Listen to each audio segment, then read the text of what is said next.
Rob, we are recording.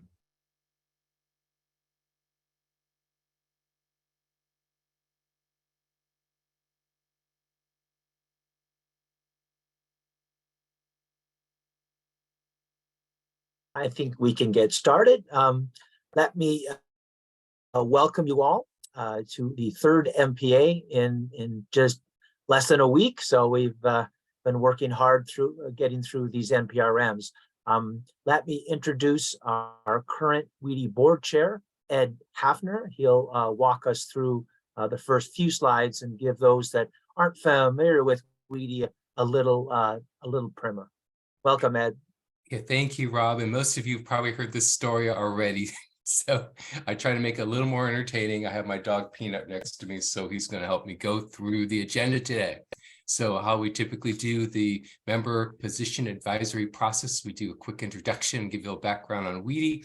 We're going to go through the actual discussion of the NPRM, and Rob takes us through lots of different comments and survey responses, and then we'll do a quick wrap up. Next slide, please.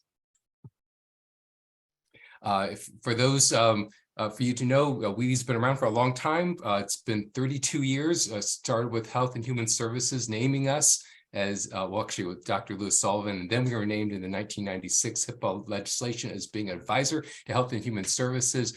We are very active with our productive relationships with CMS, OCR, ONC. We are unique in that we have stakeholder membership across health plans, providers, vendors, software development organizations, state, federal governments, many associations within healthcare as well as outside of healthcare. We're also involved in other parts of Health and Human Services as well, such as CMS innovation programs. We have 18 focused work groups. We have many different education programs. Check out our podcast. We heard that's really picking up. And as well as our role itself is convening, collaborating, educating, influencing, and advising. We also have been partnering with HCEG to help us with some of our survey work. Next slide. And your feedback matters. And so please, when we go ahead and do these MPAs, we actually come out with surveys so that we can go ahead and use them for the MPA, but also, garbage truck just came by.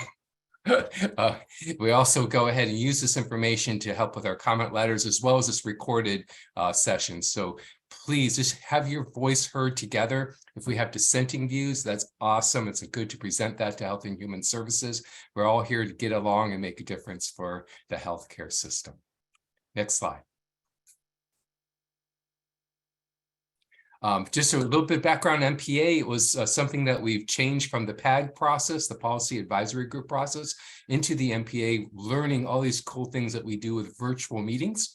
It was chaired by Bob Bowman and Jay Eisenstock in the WEDI Policy Committee, and heavily influenced and guided by our past chair, Nancy Spector.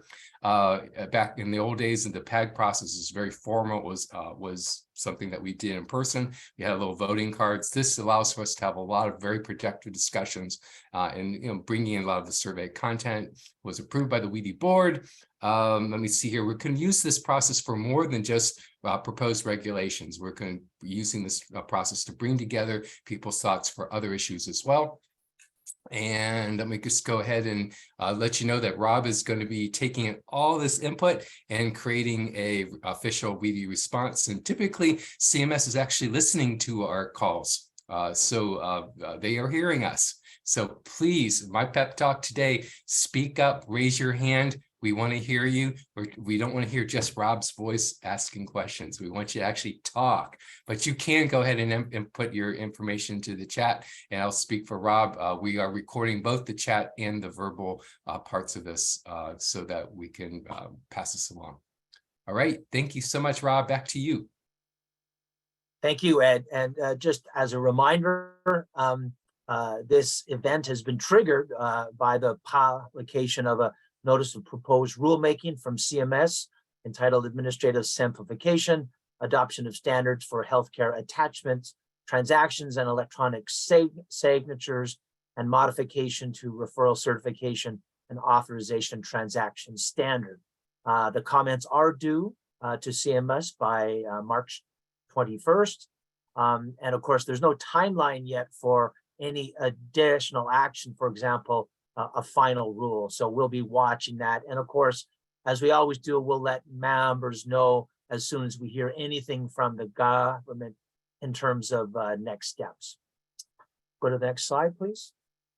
And as Ed said, you've got two opportunities here to share your perspectives. One is through the chat feature. You can raise questions, you can make comments, and it's your opportunity to share your perspectives as well. You can raise your hand, and we encourage that. We encourage you to be brief because we do have a lot of material to go through, but we do want to hear from you. So please raise your hand. Michael will unmute you and you'll be able to ask your question or share your perspectives. And just to reiterate what Ed said, we capture everything. So don't be shy, but we also do not attribute any of either the oral comments or the chat comments to any specific organization. So we will not say, for example, in our comment letter that XYZ organization said this. We only aggregate the information and we do not identify any group specifically. As always, we will send you the slides and the recording via email after the event. And for those that have had the honor of participating in all 3 MPA events in the last week, if you reach out to Michael, he can provide you a code and you can apply for hazard pay for your organization. Go to the next slide, please. That's a joke, by the way, yeah. So a little bit of a background, and many of you have been around this space, so you know the background, but attachments was identified as one of the transactions that CMS was to issue regulations for in the '96 law. It was also mentioned in the 2010 Affordable Care Act in Section 1104, where again, Congress called on the department to issue regulations.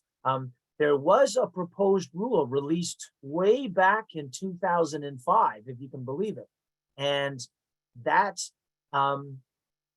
regulation was the only one that I know of that had an official pilot test associated with it. It was the Montefiore Medical Center in New York and Empire Blue Cross Blue Shield, and WEDI was the advisor on that pilot. And yeah, the pilot results were actually very strong on both sides, but that rule was never finalized, and eventually it was withdrawn. So it's been a lot of years and a lot of effort on the part of the industry to get a rule out from CMS.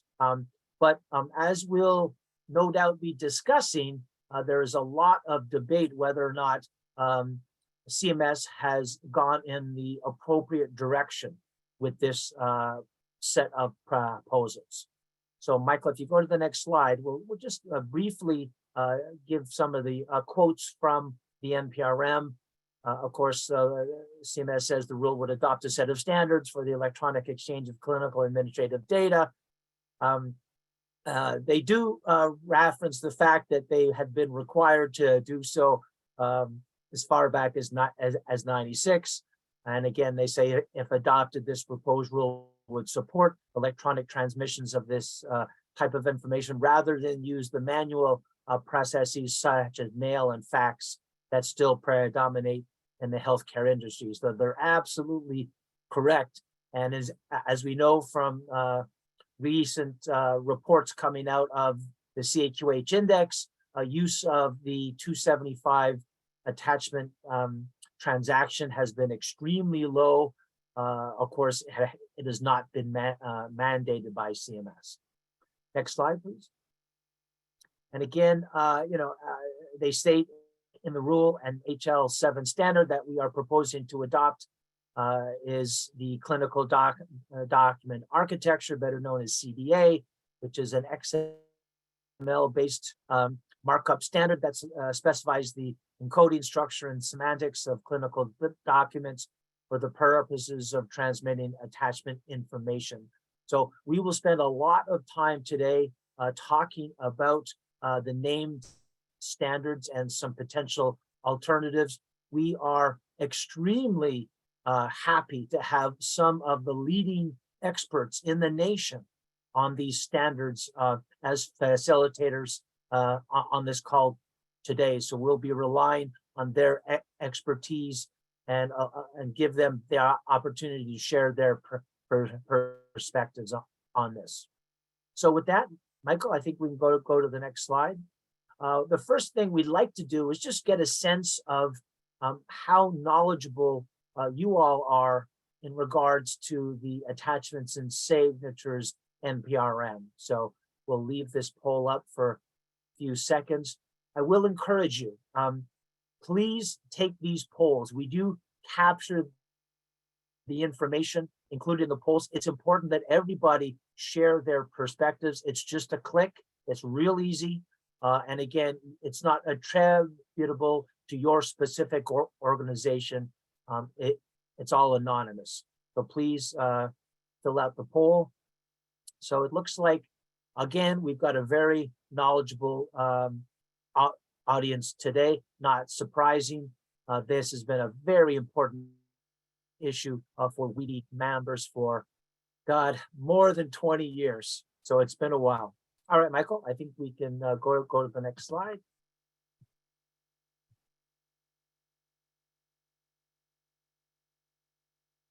So the first thing we'll talk about is the scope of the attachments, and it's been an issue that has been discussed in the industry ever since the proposed rule was published.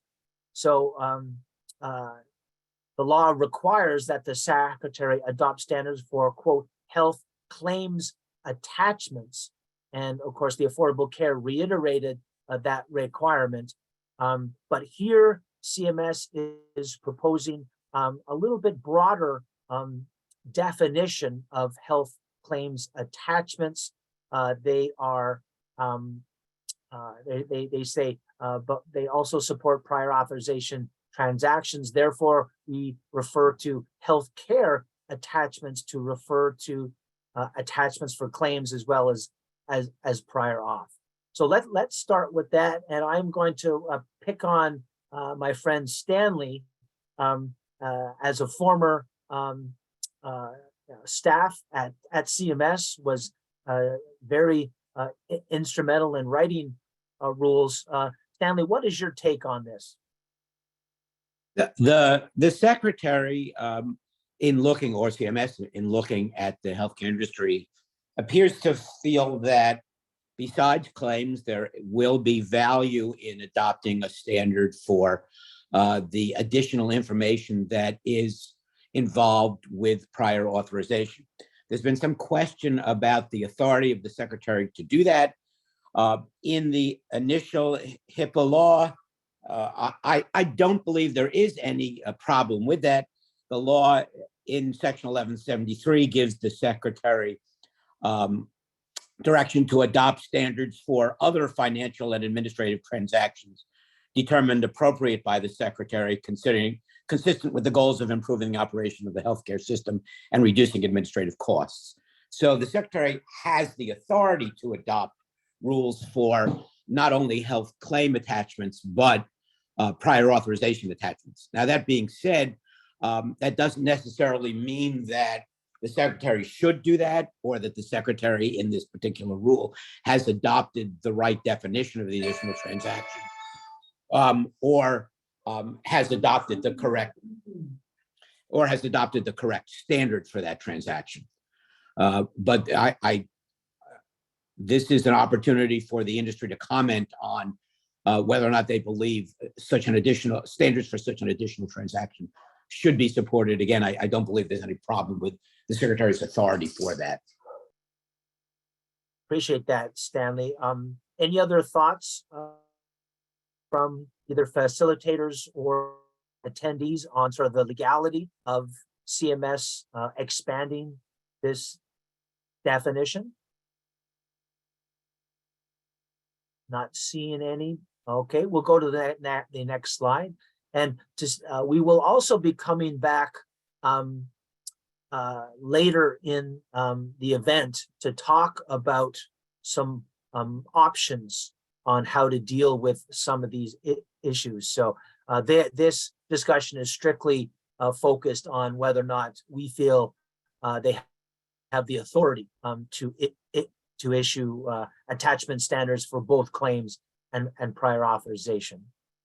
I think we can go to the next slide. I think we have a poll on this one.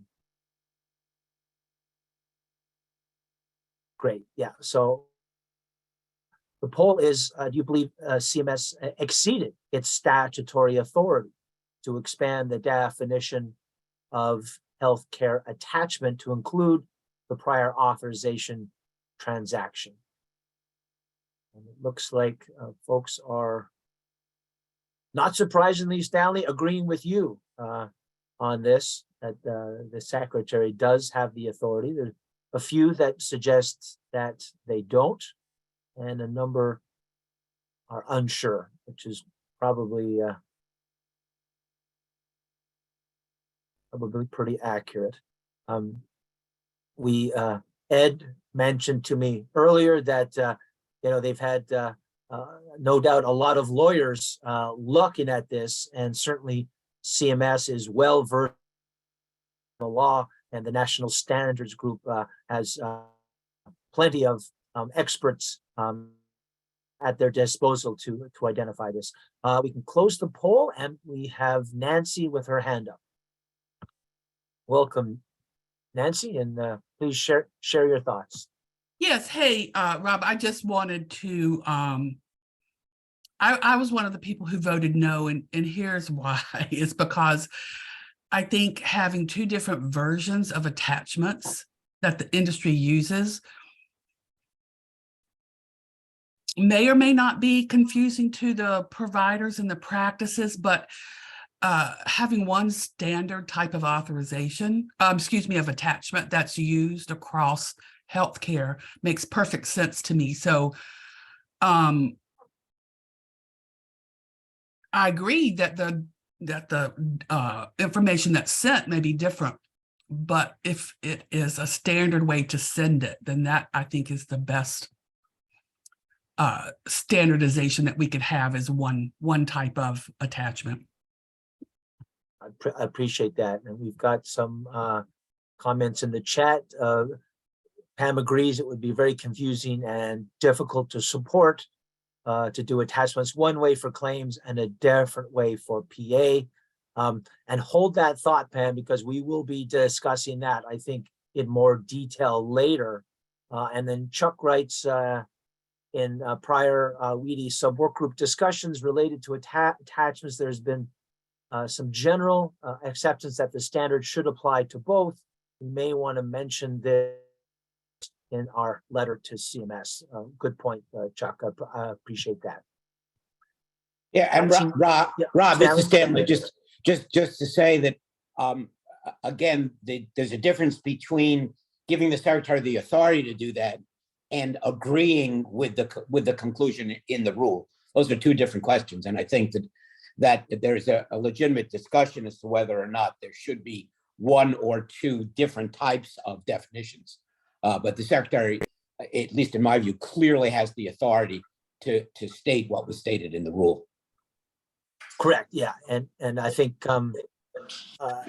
we'll talk about the opportunity, perhaps, that CMS has to look at two standards potentially, and whether or not that would be more challenging and more difficult for the industry, or it would solve problems. So we'll certainly keep that in our minds as we go forward. So I think, Michael, we can go to the next slide. And actually, good issue raised by Danielle in the chat. The question in my mind is more, do they have the authority to split them up? And such an important issue, Danielle, and certainly we're going to be having that as a potential option for WEDI to to explore. I think Nancy's hand is probably still up from before, so we'll go to Rachel. And then I did see Bob with his hand up. I think it's important when we're talking about this concept, what we're not talking about is a different base standard. What we're talking about is a base standard with different implementation specifications for a different business purpose. So let's not get confused about this. There can be a common base standard and then various implementation specifications to use that base standard for an attachment for prior authorization and attachments for a claim. So let's not confuse the issue. Yeah, no, and that's certainly one option. I think as we go forward, we'll be discussing the potential of several options that CMS might have to move forward.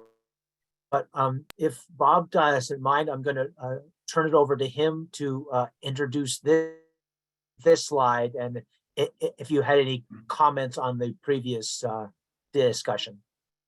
No, thank you very much, Rob. My comment on the previous discussion was the HIPAA law and the ACA law are fairly clear that we are dealing with attachments for claims. The fact that we're expanding it is probably within the authority of the secretary, but the question is it appropriate? Because ultimately we have to ask ourselves, are these really one use case or two completely separate use cases, one related to claims and another related to prior authorization? They have a lot of different characteristics, and we'll get into that later. So the proposed standards that are being recommended in the NPRM are standards that are used for the exchange of information. And these are X12 standards, so requesting it and exchanging it. And then standards for the content of the information. The first set of standards are related to the ability to request additional documentation or information for a claim, in other words, the 277, or the ability to request additional documentation for a prior authorization or a 278 healthcare service review response. Both of these allow us to request information as a payer using LOIC codes as the standard. They're also, and I'm going to jump to the bottom, indicating the use of the 275 as it says here, routing an envelope to go and return information in response to that request, or to return it unsolicited without a particular 277 or 278 request. The standards that they have cited in the NPRM for content are tied back to HL7 CDA, CCDA, Release 2, and these are the templates for clinical notes, Release 2.1. They've named the two standard guides, one that defines the structure and one that defines an introduction to the entire process. They've also indicated the intent to name the attachments implementation guide for CDA. This is a Release 2. The supplemental guide for CDA. This is work that was done by the attachments and now the PI group at HL7 to go and provide guidance on how to use the consolidated CDA in conjunction with these requests and response transactions. The last thing they've done is they have indicated the intent to name the LOIC codes, in particular those on the HIPAA tab of LOIC, as the basis on which you request and you respond. In other words, requesting a specific document defined by that LOIC code, responding with a specific document or a document within a particular hierarchy or succession process defined in the attachment specification. So ultimately, we're defining both semantics and syntax of the ability to exchange attachments here. And the intent is to apply this to, as we said before, both claims and prior authorization. Michael, I think we can go to the next slide, and then we'll go to our hands here, because I think we've got a little bit more to discuss. Well, that was basically all on the previous slide. Okay, good. So the only the potential WEDI response is whether or not well, there's several issues regarding this. One, the supplemental guide is a retired version, and there's a new version that needs to be noted. Second one, and we didn't have it on here, although I think we'll address it later, has to do with signatures, electronic signatures, where they talk about it in the NPRM or in the preamble, but don't talk about it in the rule. So there's some updates that need to be done, and we do at some point have to have the discussion on what's the implication if they name a particular release on future releases of the same standard, which occur on a regular basis, because this is clinical data and subject to US CDI, which is promulgated by ONC. Excellent. Appreciate that, Bob. So we've got some hands. So let me start with Derwin. He may have some comments on these specific IGs and things. Derwin? Yeah, thanks, Rob. I was just going to point out that on slide 16, the previous one, they identified implementation guides that were presented to NCVHS back in 2016, and that was the list of guides at that point that were recommended to NCVHS, and then NCVHS sent the letter to HHS about recommending these for attachments. And as you know, attachments hasn't sat still, and the standards haven't sat still, and they've been developed as the technology has progressed as well. So we've changed them over that 25 years or so several times, and so since 2016 they've changed, and I believe this list on this slide are ones that they have updated now for HL7's view of them. Although HL7 has not provided any testimony to NCVHS since 2016, but these are the more current names of the documents that were out there, because some of those documents on the previous slide on slide 16 are non-existent anymore. So so in any case, yeah, that hopefully that explains it a little bit more. Yeah, appreciate that, Derwin. Janice, welcome. Hi, this is Janice Karen from the Massachusetts Health Data Consortium. I actually just want to raise the issue again. As Derwin was saying, a lot of this is from 2015 and 2016, and being restricted to CCDAs seems pretty restrictive right now. We're trying to move a lot of things away from CCDAs and document-based exchange to FHIR. And I realized, and I know that we haven't covered it yet, I realize there are mechanisms in place where you can use some FHIR resources within portions of the attachment, but it really seems restrictive to be forced to use CCDAs for the attachments as the only approved mechanism for the exchange. Yeah, good point. I see Diana, welcome.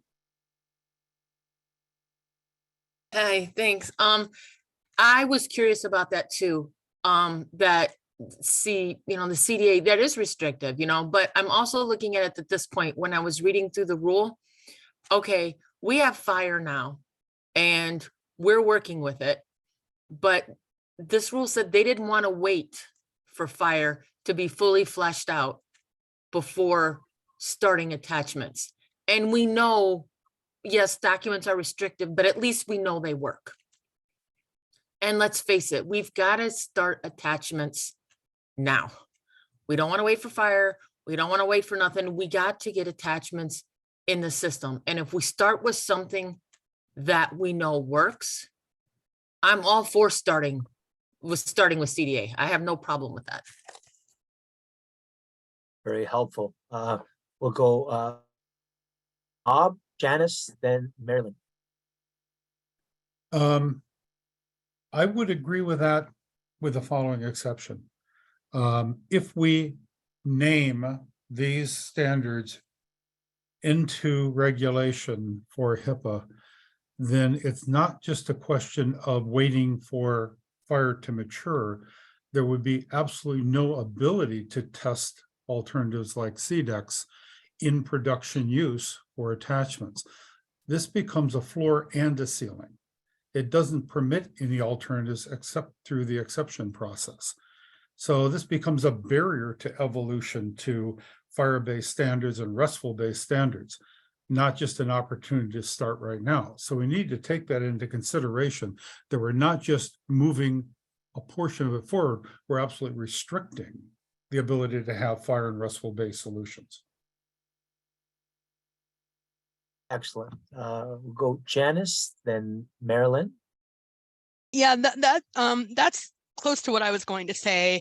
I don't want to be in another situation like we are with prior auth, where people who are ready to use fire have to do a transformation that is there only because the rule says they have to do it and they have to use X12 because HIPAA says they have to use X12. But if they had their druthers, they would just go fire all the way. And it's the same thing. I'm not saying we should ditch the CCDAs and not support them. I'm saying we should allow both. And it's not just, like I said, it's, I think that we should have it both as a data option and an exchange option. Appreciate that. Let me turn to one of our facilitators, Marilyn. Welcome. Thanks, Rob. I totally agree with what Diana was saying, that we have to start somewhere, right? We need this final rule to be issued. We at NGS, or Medicare Fee-for-Service, we have implemented all of these transactions, used the consolidated CDA release 2.1, and we've got a pretty big provider base using it in production. We're getting structured and unstructured documents, and there's so much value for the providers, and we're really starting to see value within our organization as well. So, I just think, especially with prior authorization, there's a lot of value there. We know that the electronic prior authorization really hasn't gone anywhere because we don't have an attachment rule. And I just hate to see it be put off again for several more years. Great point. We will go Bob and then Derwin. Yeah, one of the things I want to remind people of is when we go down this path, it is not just a question of how we respond, although responding with documents that have information that is unnecessary to answer a question regarding prior authorization probably isn't the appropriate thing to do for any number of reasons, including minimum necessary.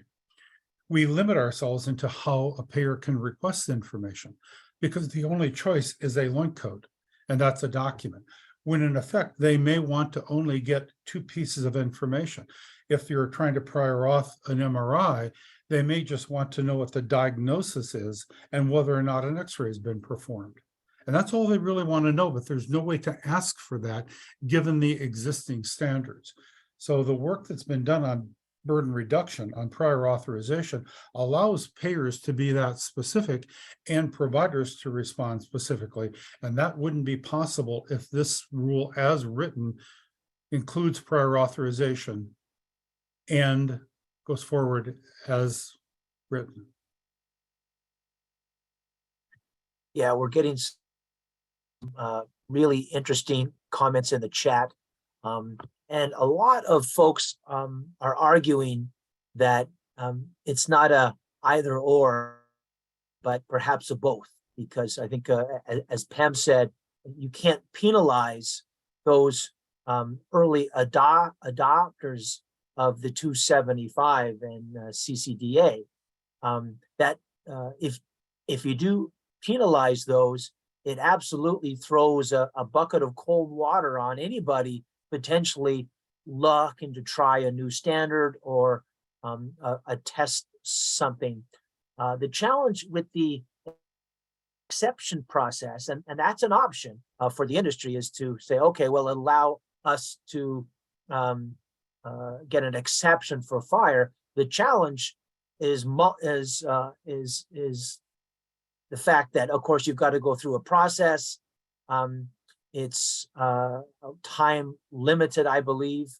Bob can correct me. I think it's 3 years. You may be able to apply for an extension, but there is some time limits, and it does require some sort of report back to the agency, and it's also a challenge if you want to do it with multiple trading partners. You've got to get them all to agree. So I think the exception process is one option, but I'd be interested to hear from others what some other options might be. And I'll turn to Mary Lynn here.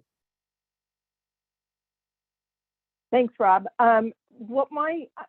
Do we have the opportunity to submit a comment to CMS for them to revise that exception process to make it easier, or to maybe provide a blanket exception for people who want to test or pilot fire, something like that possibly? I don't know if we have the opportunity to submit any kind of comment, or CMS has the ability to make that change, but if they could make that process easier for the industry, maybe that would be an option. Yeah, I really like that thought.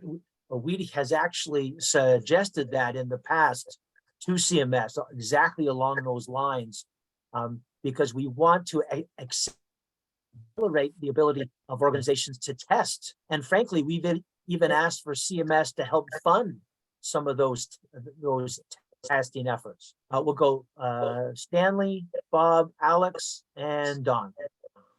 Yeah, this is the problem that the industry probably has with fire is, I mean, part of it is a lack of knowledge among the whole industry, but the fact that that the return on investment and the implementation of it for these particular transactions has not yet been proven. And I think that's why CMS may be a little hesitant to adopt fire, while we've already got the, as Mary Lynn mentioned, we've already got these X12 and CCDA transactions in production. That's something that I think we want to consider, whether we're comfortable with the return on investment of fire and the fire transactions to enable CMS to adopt it. I think there is certainly a possibility of CMS figuring out a way to adopt both the X12 transaction and fire as an option. We talked about this the other day, allowing fire as an exception similar to the direct data entry exception.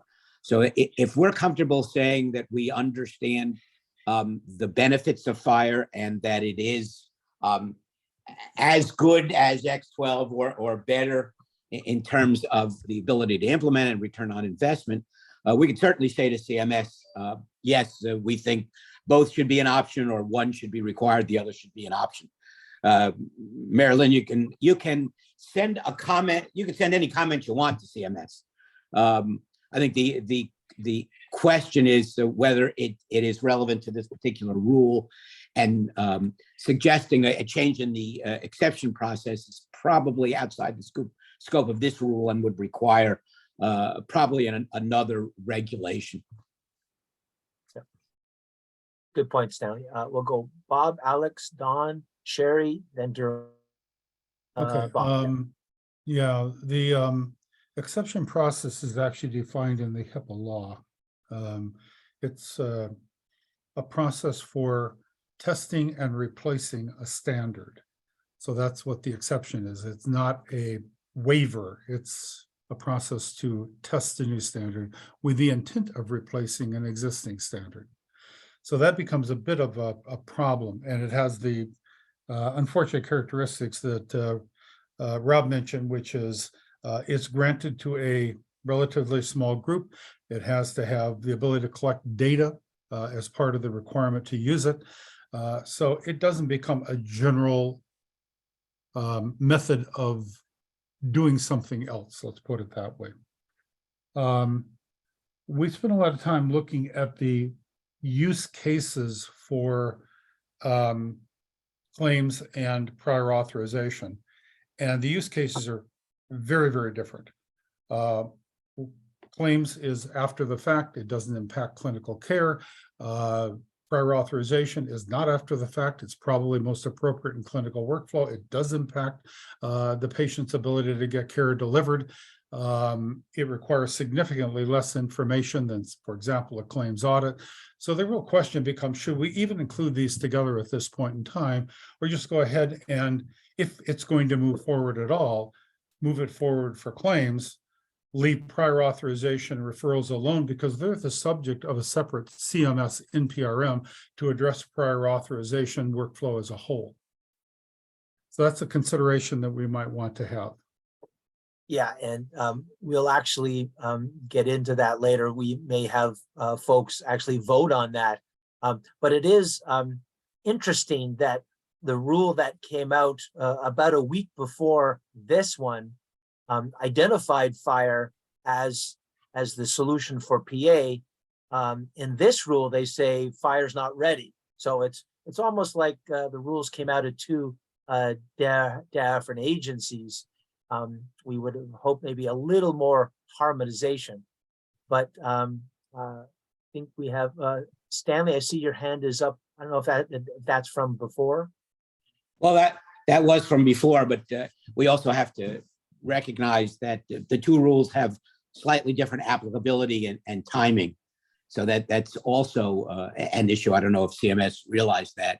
And the prior auth rule did also mention the use of the continued use of the 278 for prior authorization, along with the fire transaction. So you're right. We've got two different rules, but they're slightly different use cases there. So there could be some confusion along that line. And Bob, the exception process was in the regulation, not the. So it can be changed by regulation, but I don't know that we want CMS to have to go through another regulatory process to change the exception process and delay things even further. So it may be this rule may give us an opportunity to say, let's adopt fire as an option rather than changing the exception process. And I think that would be again. I want to say if we in the industry are comfortable that fire is mature enough, I would certainly say we could recommend to CMS to adopt that as an option or as the standard, depending on what our druthers are. Appreciate that, Stanley. We've got Don, Sherry, Derwin, then Mary Lynn. Don, welcome. Hi, Rob.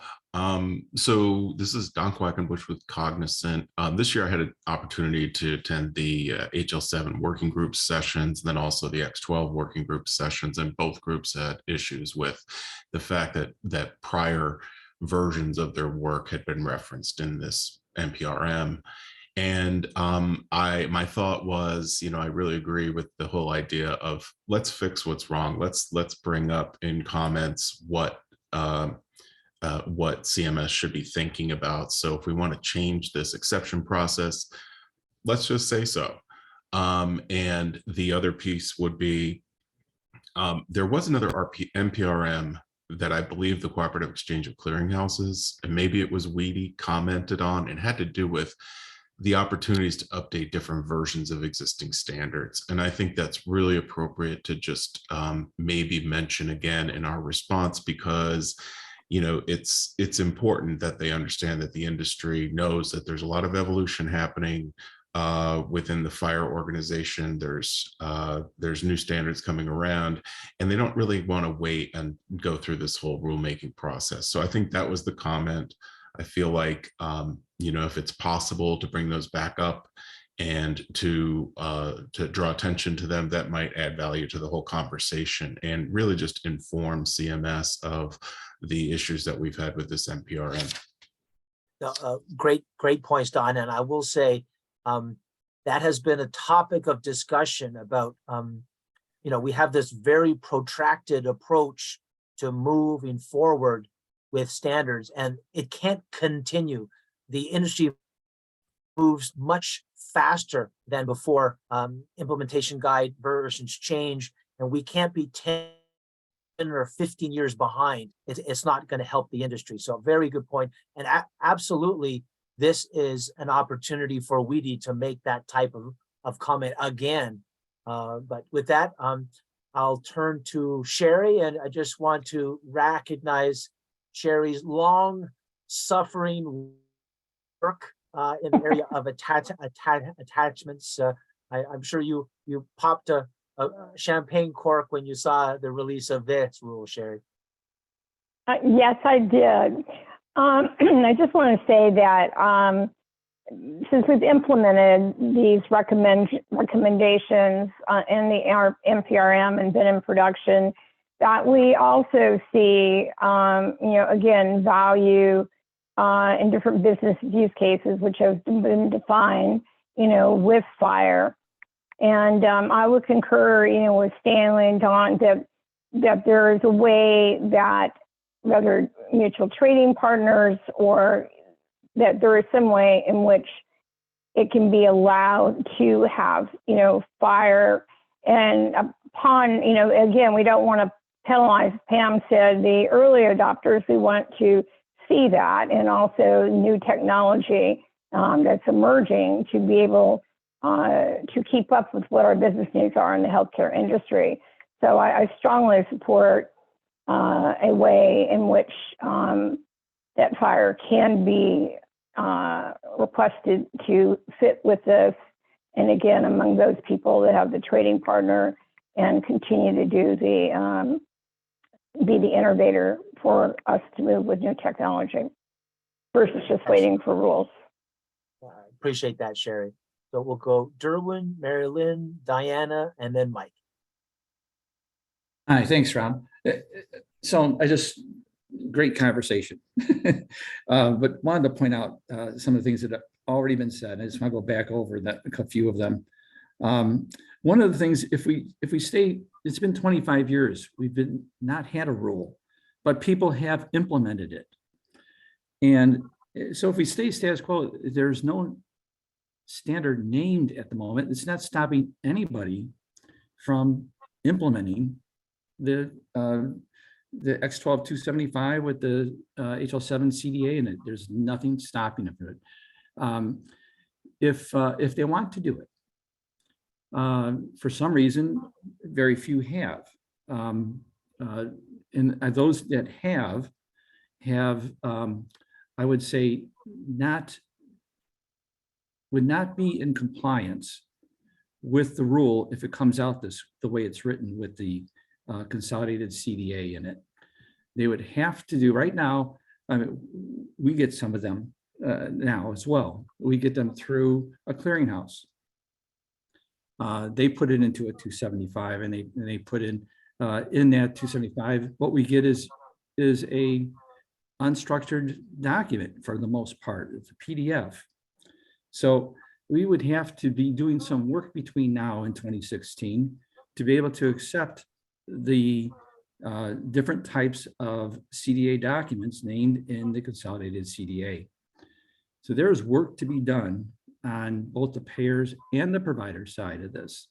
The provider side is really what is where the source is going to be, is the data is going to be sitting in electronic health records at this point. So I think we need to look, where the puck's going to be, and not where it's at the moment. If you're just looking where it's at the moment, you're free to go shoot the puck and do what you want with it. But I just wanted to point that out for one thing. And the other point is, I want to remind this is part of the burden reduction stuff, right? So if we want to reduce the burden for the payer and the provider, we need to be looking at what these solutions are coming out of ONC and CMS for that burden reduction, and that's using FHIR. So that's why, yes, the X12 275 wrapper around the CDA works. And not without a lot of effort, but it works, and was a good solution, many years ago. But now I think we have a better solution ahead, and I think we should be looking at that. That's an opinion. So Appreciate that.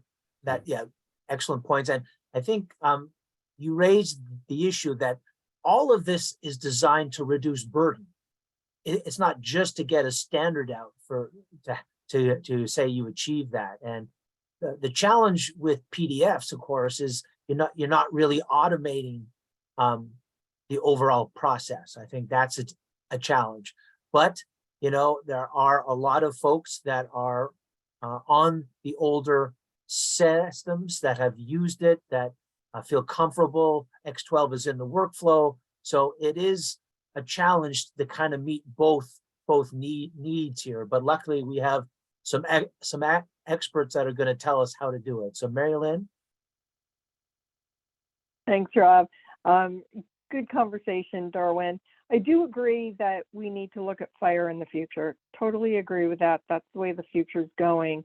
But again, we need a rule right now for attachments. And just want to note, we do require consolidated CDA, release 2.1 in our 275. Again, we're in production with a big provider base we have doing this.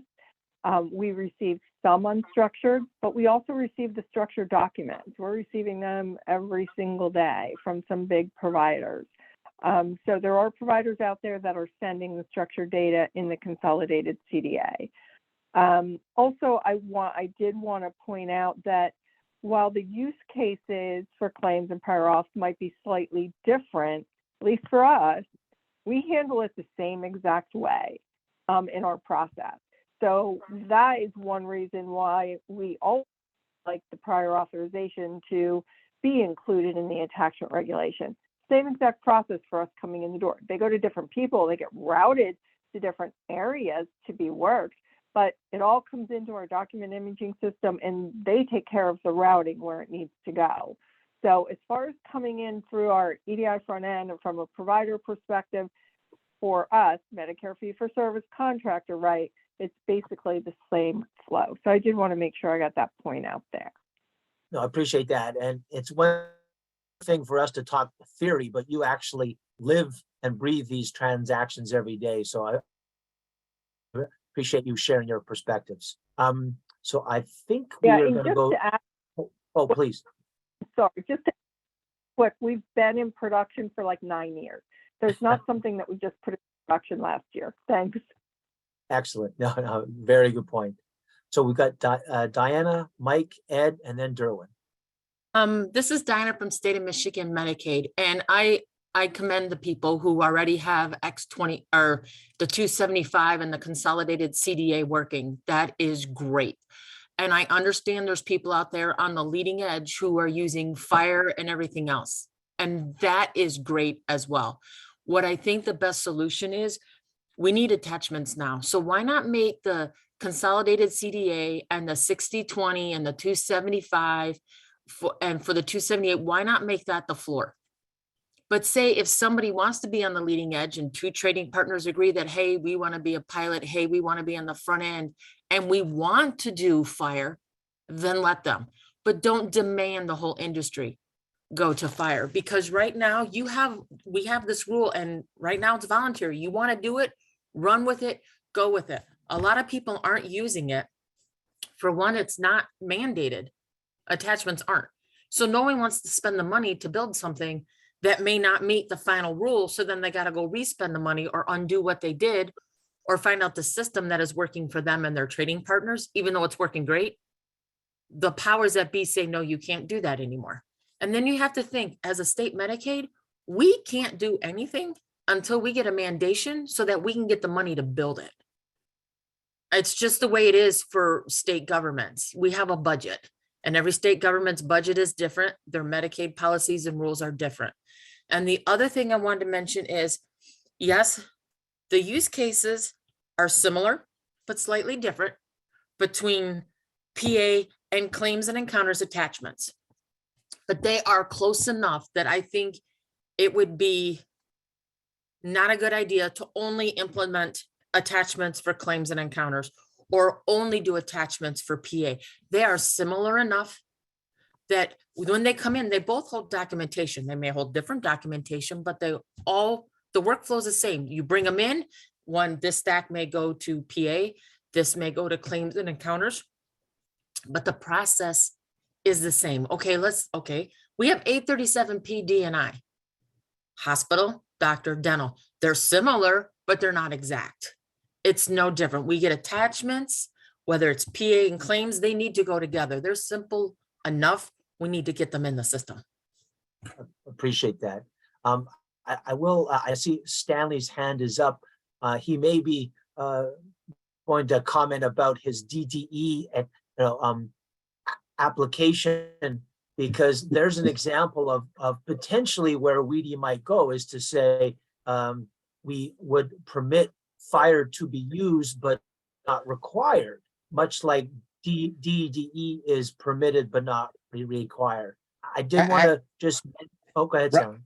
Rob, I actually wasn't going to talk about that. Okay. I wanted to remind people a little bit about the timing, noting that this is only a proposed rule, that even in the best case, the implementation date will be 2 years after the effective date of the final rule. So most likely we would not see a final rule until towards the end of this year, which means it would be 2 years, late 2025, that any standard that is required in the rule would be implemented. So I think we want to think about the timing there.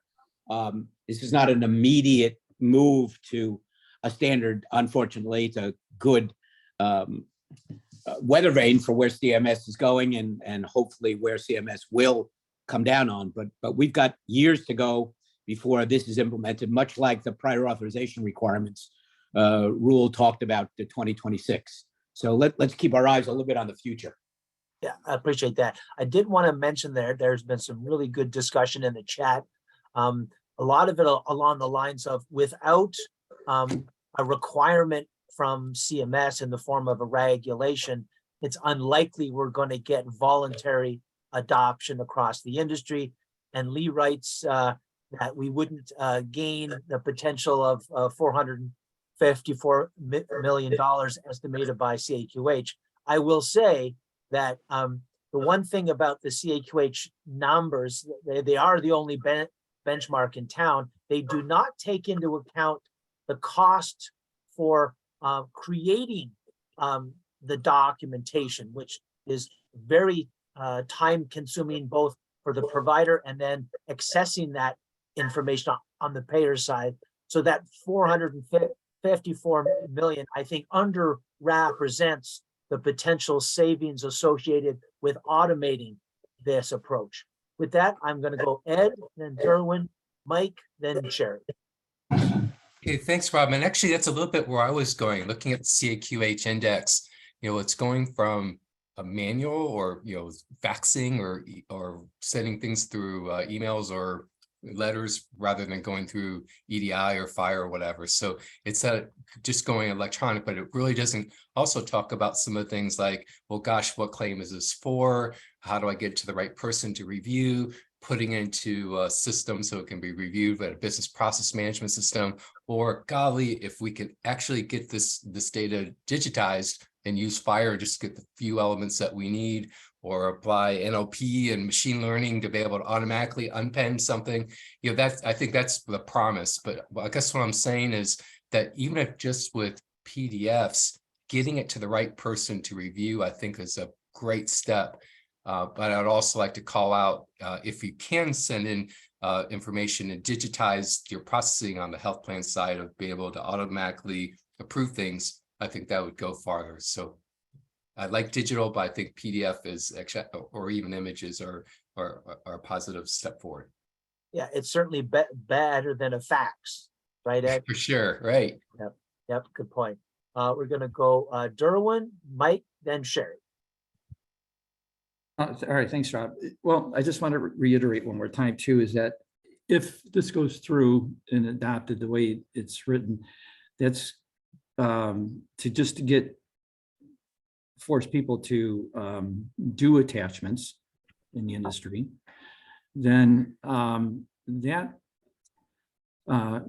exactly what you're doing. You're forcing them to pool their resources to implement this between now and the best case scenario that Stanley just brought up would have been the end of 2015, which is 1/1/2016, where prior auth is going, right? So along with what other stuff has to be happening during that time. So in any case, if under the prior auth, we're assuming that we're going to have the ability within that time frame to be doing fire for attachments to support prior auth, we would have it as well for claims then as well in that same time frame is what I wanted to point out. But if we are going to mandate that the industry implements the X12 with the CDA embedded, then that's where the resources are going to be going, and they're not going to be going to creating an attachment API at that point. So wanted to point that out to everybody. Yeah, no, Derwin, a very important point. I think it was mentioned in the chat from Alex that the money flows where the compliance is, and if fire is a nice to have option, it might be on the roadmap for an organization, but further down the road after they got through their compliance efforts. Is that a fair assessment of what you were saying? It's part of it, yes. The other part is if we are doing this anyway, if this is something that's going to be needed to support the prior auth stuff, using fire, then this is, and then you at the same time have to do the CDA stuff. You're having two solutions for, sharing same information, really. And it actually, I guess I need to point out that, and Bob and everybody else can tell me if I'm wrong, but the CDEX stuff is allows you to do solicited, unsolicited, allows you to do structured, unstructured. It allows for the same stuff that you do with the 275 and the CDA stuff, and you can even put a CDA there. But anyways, the things that it also allows you to do are things that we originally wanted to do with attachments to begin with, and that is just to ask for the only information you need. And so CDEX allows for that, and where you're not having to handle a whole medical document. And so I think if you're going to impose the cost of implementing the CDA stuff on the industry, you have to think a little bit more about where your resources are going to go in the meantime with building it for fire as well. So I don't know if I'm saying that well enough. Somebody else could say it better. Well, no, excellent points. And it does raise the issue we talked about early in this call, where at least from my perspective, you really can't decouple the prior authorization rule with the attachments rule. They are very much intertwined. One could make the argument, I'm not saying that we will, but one could make the argument that if a health plan was supporting fire, and of course with this rule, it is all covered entities, all covered entity health plans required to support it. They might be, the commercial plans might be more inclined to support fire on the PA side, even though it would not cover them. The rule currently covers just MA plans and other CMS plans. So That's a good point. yeah, so there's some arguments here But again, I think what we're hearing is unless it's a mandate, it's unlikely that the industry will adopt. With that, we'll go Mike, Sherry, Bob, and then Denny. Thanks, Rob. I accidentally pulled my hand down and got out of queue, I guess. That happens.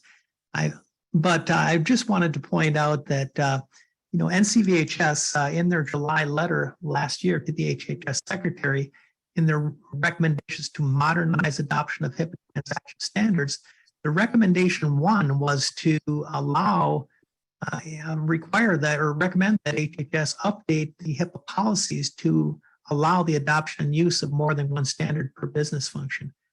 Obviously, that may solve for something, and that has been a recommendation that was made to the HHS secretary. So maybe that's something that WEDI wants to consider as referencing that recommendation one from NCVHS in the July letter last year. I'll also add that I think there's been a lot of passionate viewpoints here, and I think there's obviously pros and cons to everything we discuss. And we have to also consider that we're trying to encourage adoption. And the only way to do that is through regulation, unfortunately. But we have to also consider that, there are going to be the high-tech trailblazers that are ready to go without, the latest and greatest and try to blaze the trail, so to say, which I think NGS was, and continues to be. But if this, if we go down the fire road, then they'd have to re-engineer everything potentially to do that. But there also is the low tech, and we have to consider that a majority or a large portion of the industry is not doing attachments any other way than through phone or fax. That we want to get those at least to a point where, the adoption of attachments, especially for claims workflow, which has been sorely needed since the dawn of HIPAA. But I think those are things that I think about in my mind, that we want to have rules and regulations that accommodate both low tech and high tech, as well as set the stage to embrace and foster innovation. Yeah, very good points, Mike. I will point out that Mickey Tripathi at a recent meeting said that 95% of hospitals have adopted certified EHRs, and 90% of outpatient clinics have. So there are some of those low-tech folks out there, in particular in the field of pediatrics and behavioral health, but the numbers are shrinking. So the good news is that the vast majority of clinicians have this computing capability in their hands, and we want to really think about them, because they are the vast majority of clinicians. We'll go Sherry, Bob, and then Denny. Sherry? Thanks, Rob. I was just going to reiterate what Mike just said, and very well articulated. That NCVH letter on March 30th to HHS had a very nice recommendation, which I will look for in between. But again, the ability to accommodate, and where there's value, and really looking at accommodating this rule for high tech and low tech stakeholders. Again, no one should be left behind. Early adopters, should be encouraged. And I think that's real important. And I do think, as we've talked this morning, that's an opportunity for WEDI to be able to make a statement, that these can coexist and be included. And people should not be penalized for those that are doing high tech either. No, very good point, Sherry, and I completely agree with that. And what Mike said, the challenge is going to be, how do we reach those smaller health plans that don't have the budgets?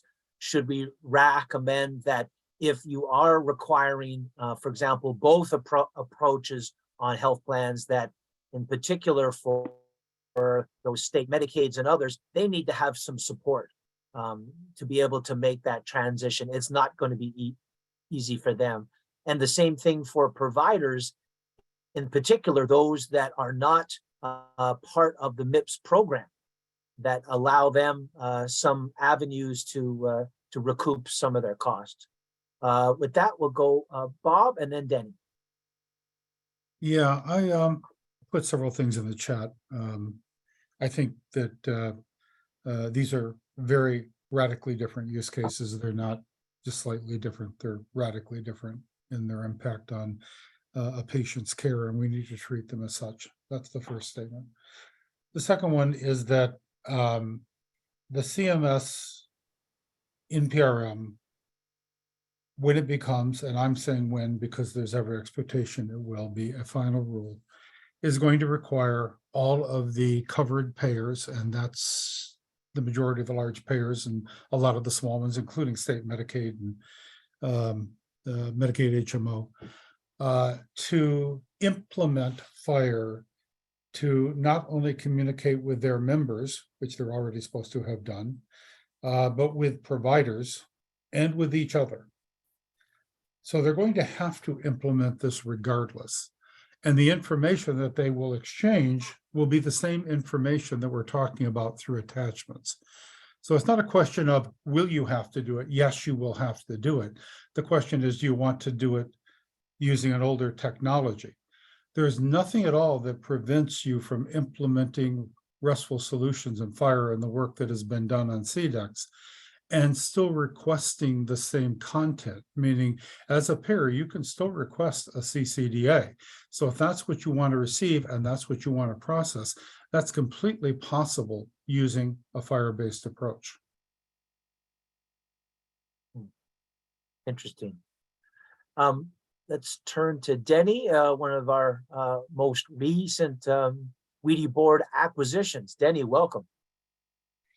Well, thank you, Rob, and thanks for these exceptional comments. I agree with Bob. We're trying to organize ourselves around direction for the Office of Health and Human Services or the Secretary of Health and Human Services for something that's likely to be implemented in 2 to 4 years' time. And moving to a standard or recommending a standard as an EDI standard is really where the difference between administrative transactions and clinical transactions is most clearly distinguished. When FHIR is adopted, the amount of post-service claims adjudication attachment requirements are going to drop. And more of the claims requirements, or the attachment requirements, I should say, during or before a clinical encounter are going to be available prior to that encounter, or when that encounter is planned between a patient and a provider. So I think the standard, the attachment standard on the EDI front has had very low adoption among health plans and providers. And recommending it at this stage, when we're looking at a 2 to 4 year timeframe, is really guaranteed to be recommending a standard that will be increasingly obsolete for this use case.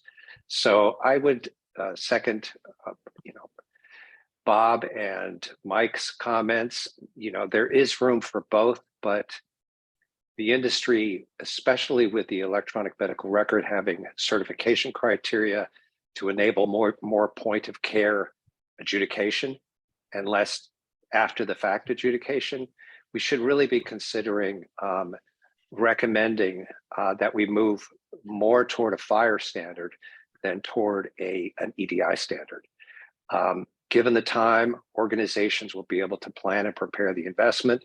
They won't be making investments in what will prove to be, if not an obsolete, after the fact, a burdensome post encounter transaction that shouldn't have to happen if we have point of care interchange. So those are my thoughts. Thank you.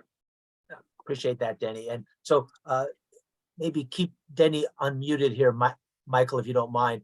Are you thinking, Denny, more along the lines of sort of grandfathering in those entities that have adopted the CCDA approach? So allow them to continue because they've invested? Yeah. I think they should have a path to going from the use of EDI to fire, and they shouldn't be penalized for doing that. But the numbers are relatively low when it comes to this particular transaction set. So rather than lead more industry players, payers and providers to adopt what will be an obsolescent or increasingly obsolete standard by the time it is mandated, we should be providing them a path to a more modern form of interchange and not penalizing them for existing investments in EDI-based attachments, but moving to more of a real-time, a focus on improving the experience of patients at the point of care and taking care of this kind of business beforehand. So yes, existing users of the attachment standard should have a path. That the attachment standard should not be unregulated or taken out of the regulations, but it should be, I believe, the focus of the regulators to push the industry to where the technology will be, not to where it has been, and push those who've adopted it to adopt the new technologies, but don't penalize them for the use of the current standards or the current EDI standard. I appreciate that. And if I could call on Mary Lynn, if you want to comment on Denny's thoughts there.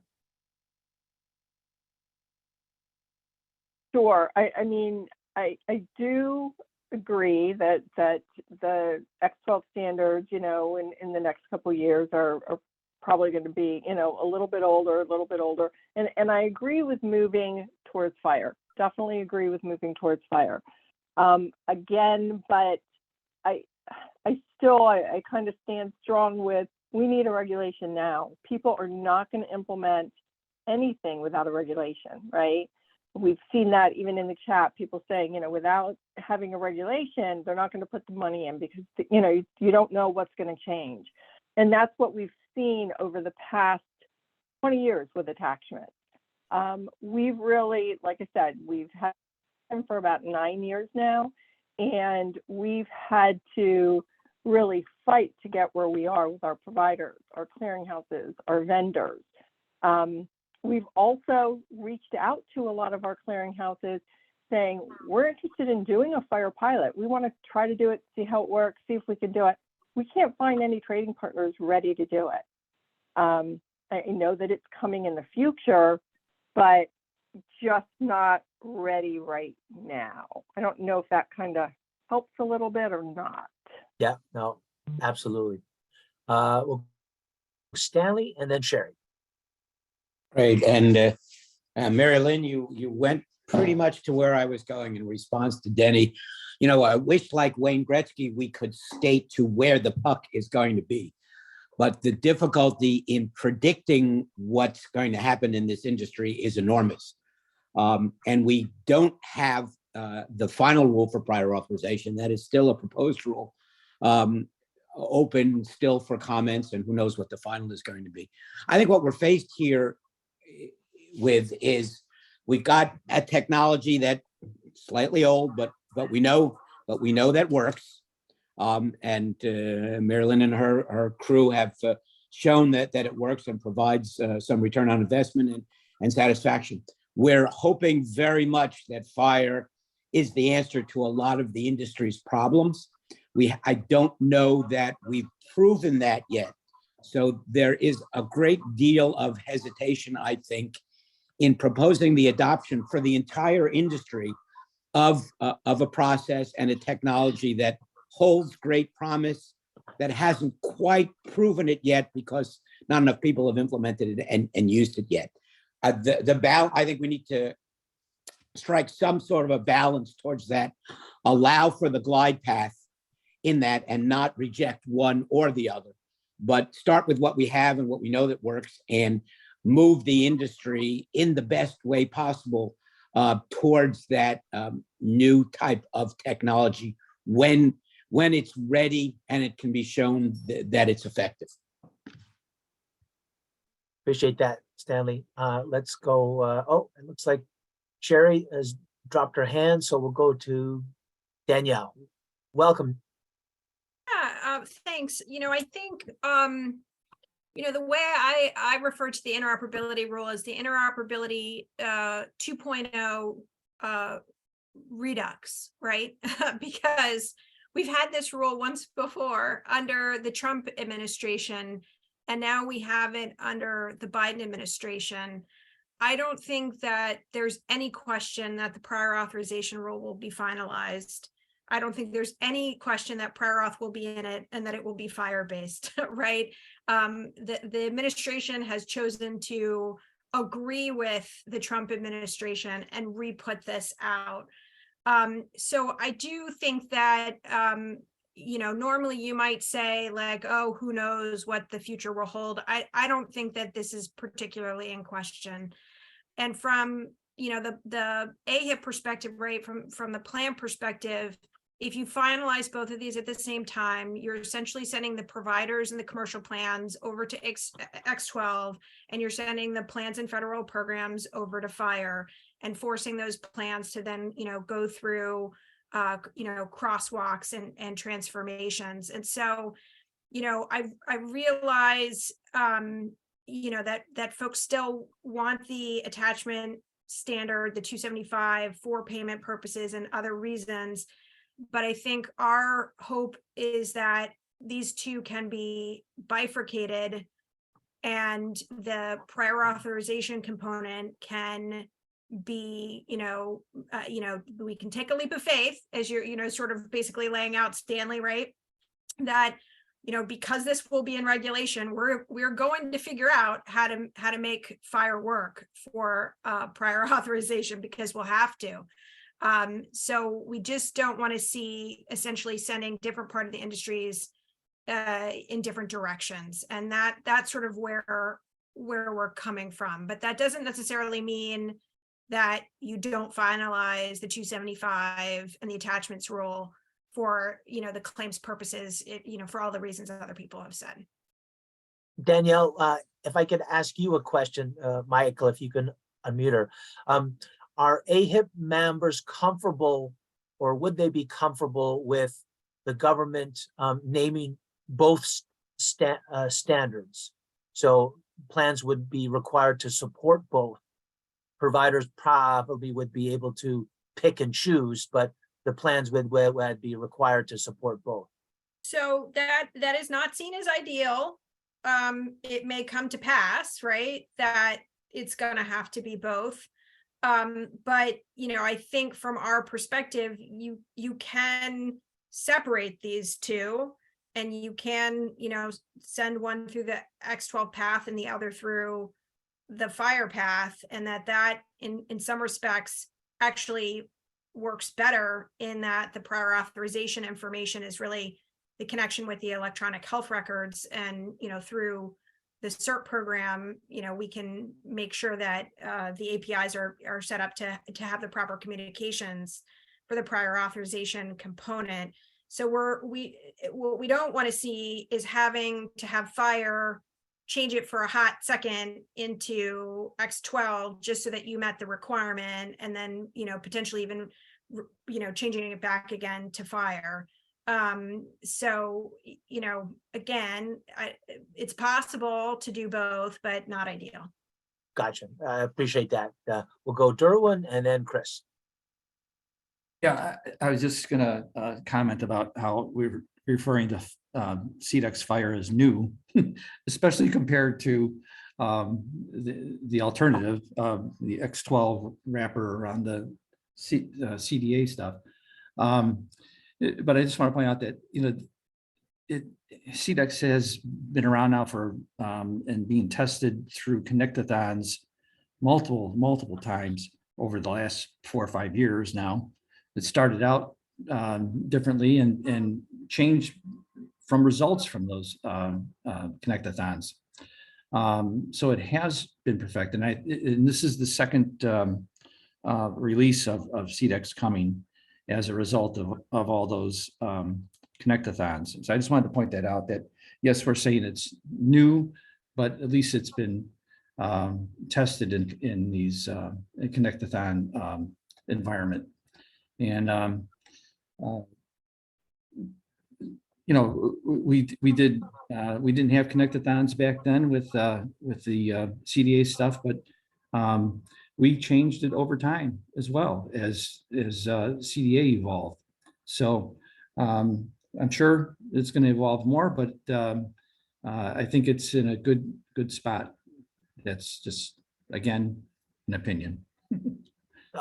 Appreciate that, Drew. And yeah, I think the one consistent thing we've heard is that it doesn't make a lot of sense to be converting. That just adds cost and burden on both sides, and it usually would require an intermediary. And so, as Danielle said, that's not really where the industry wants to go in terms of automating these processes. Is that totally fair to say, Drew? Yes, Yeah. yes, totally agree with Danielle too. Yeah. Appreciate that. And welcome, Chris. Oh, thank you. Christopher from Independent Health.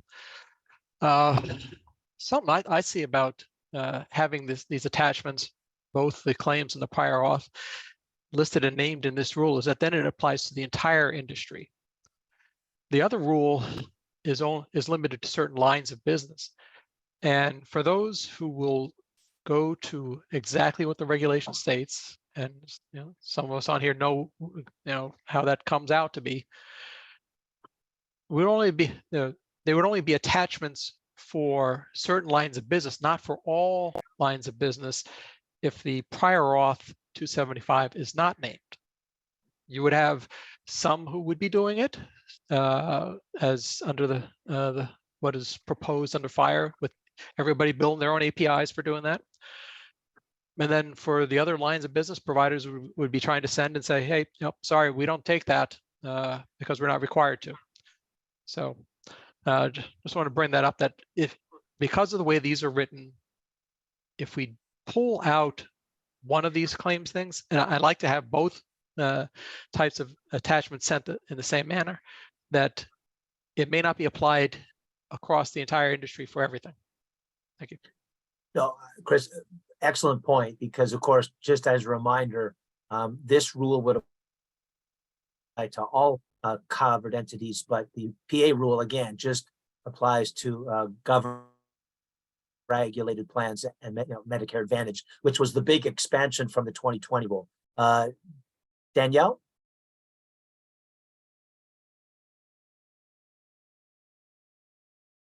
Sorry, somehow got muted again. Yeah, I totally hear the arguments of, if something's not in regulation or et cetera, like it's not gonna happen. I do think though, in this case with prior auth in particular, if the bulk of the plans have to do this for their, plans and federal programs, lines of business, a lot of those will do it for their whole business, right? If part of their business is required. I think the other thing to keep in mind, right, is that clearly prior authorization and the move to electronic prior authorization, there's a lot of pressure on plans to move to something electronic, right? Whether the X12 or the FHIR, because there is legislation being considered on the Hill very seriously that would, potentially require that anyway, even if CMS didn't finalize their rule, which again, they're going to do. But so I think this is one area where if you didn't name X12 for prior auth and you, right, and you did name FHIR just for plans and federal programs, you're, I think in all likelihood, going to see pick up more broadly in the rest of the industry, because there are also encouragements for the providers to do FHIR, both in the interoperability rule, and we do expect that also in the O&C second, the 2.0 version of the Cures Act, or the information blocking rule. I appreciate that. And just to your point, we did ask that question in our survey of health plans. So, if you will be expanding supporting FHIR and PA to your other commercial lines of business. And to your point, no plan replied no, about half said yes and half said unsure. So at least they're considering it. And so I think you're right. I think a large number will. But again, if it's not required, the argument is that not all health plans, commercial plans, will move to it. So it is a challenge. I think we spent a lot of time just on this one slide. I think we can move ahead. I think we've covered in this discussion a lot of ground. We do have a couple of polls here. We'll talk about the issue of, and it really came up on the PA MPA discussion on Tuesday. If the government recommends use of an IG, that's one thing, or the question is, should they mandate use of the IG? There's a lot of, and we're seeing here a lot of support for the mandate idea to make sure we know what to expect on both sides. So we've got here, yeah, and Pam says, agree with Chris, this will place a burden on providers to manage the differences. That's a very good point. So it looks like a strong majority are saying IG should be mandated. Again, removes all of the inconsistency, or at least the potential inconsistency. All right, I think, Michael, we can close that. And let's go to the next slide. We did want to just check, and we've heard from Marilyn, but we are interested if, and again, it may not apply to a lot of you, but we're interested to find out, in particular, the plans and providers that are on, if you are using the X12 270 in the CDA. We've got a few that are, so that's great. And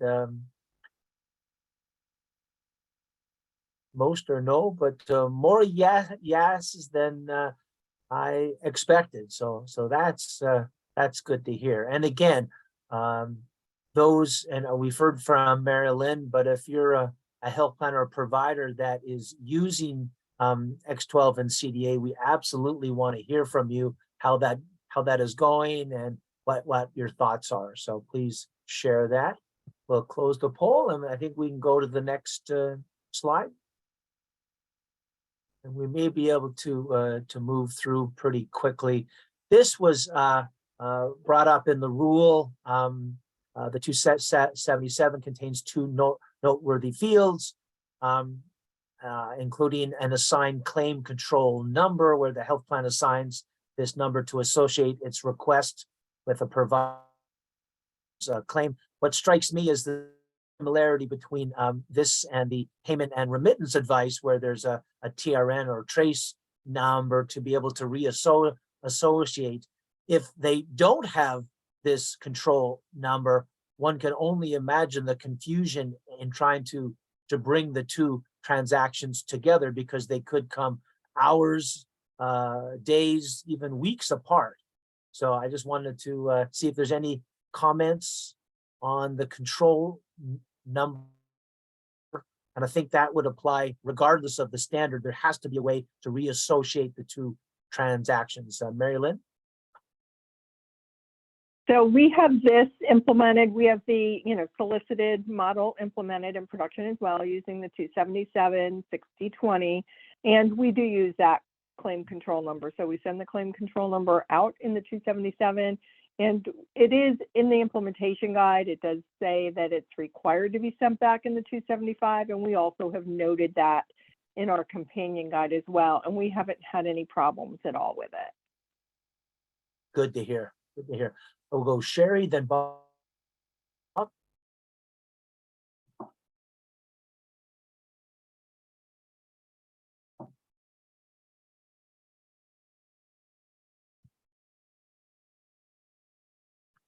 Michael, if you could unmute Sherry.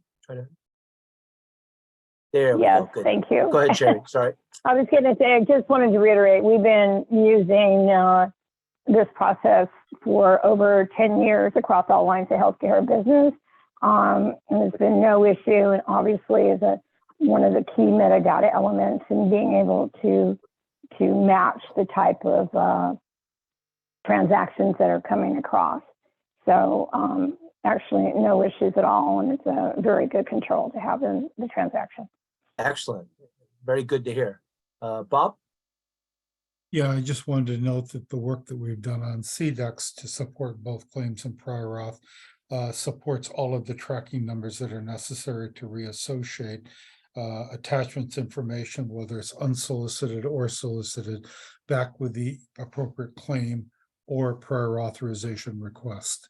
So that's work that we have already done, so that won't be affected.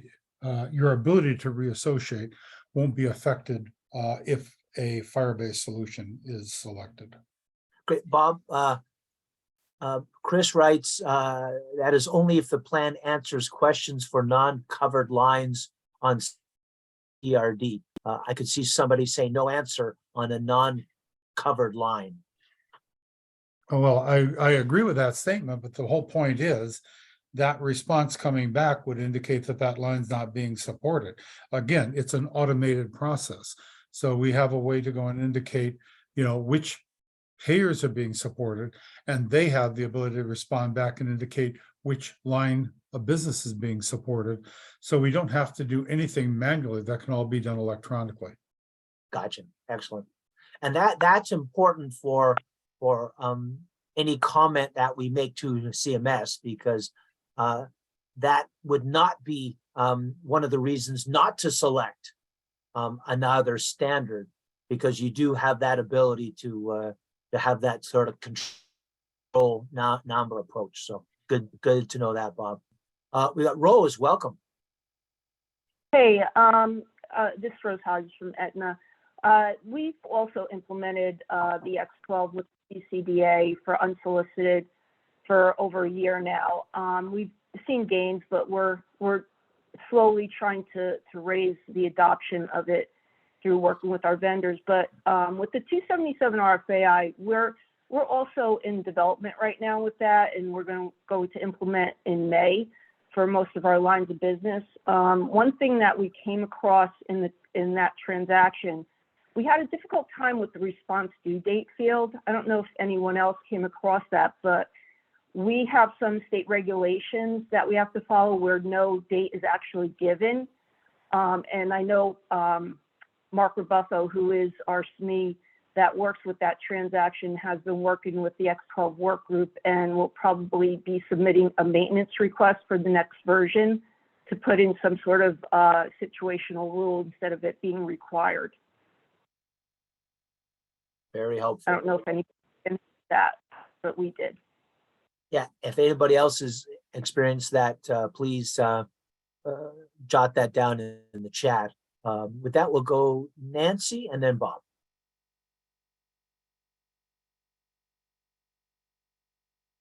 Yes, thank you. I was wondering, all of the representatives from different payers that are on and have mentioned that you're already doing the 275.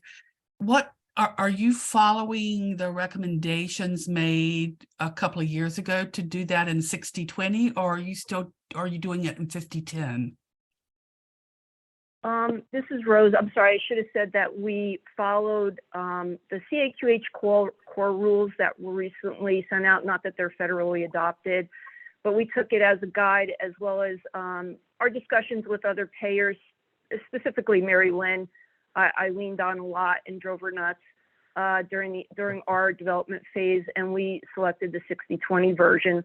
We kept, obviously we kept the 837, and with prior auth, we're still in 50/10 version as well for the 278.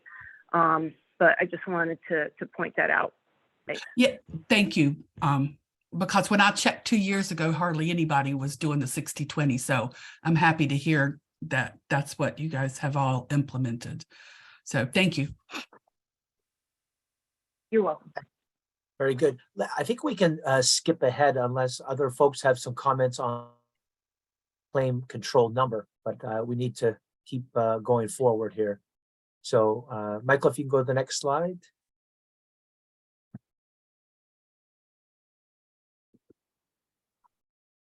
Okay, this one discusses the specifications, which we've talked about. I think we can skip ahead to the next issue.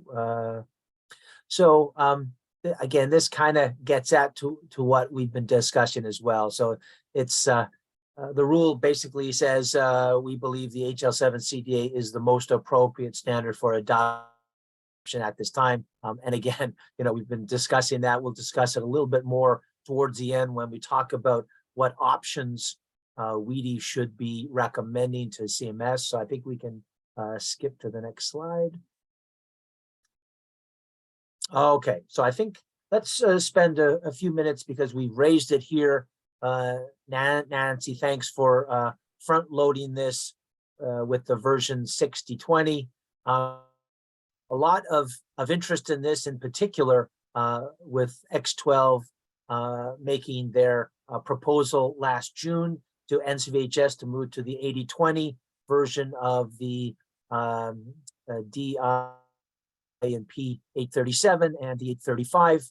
So I guess we'll open it up. Maybe, I don't know if Rose or Nancy, you have some thoughts on should the 6020 version, assuming of course that CMS does move ahead, do we want to say the 6020 is the way to go or something else? Rose? In our opinion, we would prefer going with the most recent version that's adopted. So if that's 6020 or if it's the next version up, we would prefer using the most recent version of the transaction set. Good, I appreciate that. And we have to keep in mind as well that as Stanley and others have pointed out, once this rule goes into effect, goes live, we're talking about 2025 or 2026. And so who knows what the version will be then. Right. We'll go Nancy, then Ed. Yeah. Yes, and when I joined the work group, and I can't remember, it's the WEDI, but I also attend the CAQH calls as well. And when I started that 2 years ago, it was made clear why 6020 was being recommended instead of just sticking with 5010. And it had to do with the ability to take that clinical information, wrap it up in FHIR or whatever you wanted to do, and the additional security in the BHT, whatever the segment is that goes in, and that makes perfect sense. But when the industry goes up to a higher level, I'm of opinion, and I agree with Rose, is that if everybody should go up, all the transactions should go up to whatever the highest is, because we're not going to lose the abilities that we gained with 6020, right? Because everything higher is built on what was below. And from a vendor point of view, it's easier for us to support transactions all in one version rather than having to support a different version for different groups of transaction types. So I would hope that we all move up if 8020 comes into play, that everything move up to 8020. Appreciate that. And it's also important to note that there's a lot of interaction between the transactions, and if they're on different versions, there could be some impact. But let's go to Ed next. Yeah, I wasn't going to say this, but I think Nancy brings up perhaps that there are some people that would struggle with it. So I think it's important to make that note. But I would also mention that you look at Anthem, look at Aetna, they're already doing 6020 with 5010 837s that are seeming to work okay. So yeah, but I think it's important to note what Nancy just said. I also like assuming that it's okay to mix versions. We saw in the front matter that the 275 6020 has some capabilities that 5010 doesn't have that are really important. I'm not an expert there. I just kind of did a quick compare on the segments. It looked like you get down to service level on the 275 rather than at the claim level.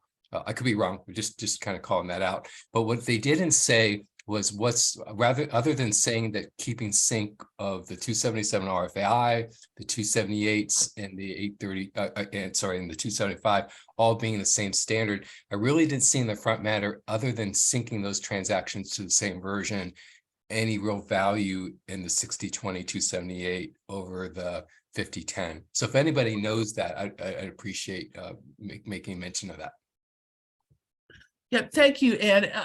Also, when I started talking about this internally, the question came up is, so if you're supporting a 60/20 for the authorization loop,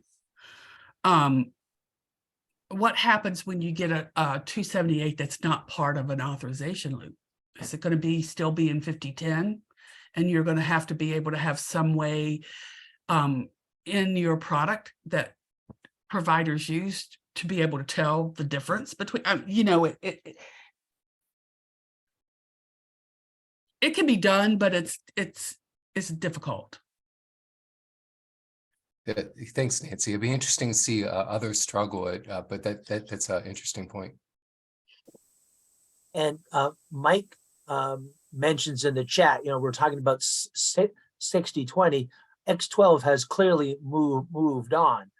They not only have the 80/20, but they're already working on 80/30. However, they've not yet proposed either one to NCVHS for national adoption. So we're still waiting on that. But again, we're talking about years from now as an implementation date, a compliance date. It's important, I think, to recognize that could impact versions here as well. So,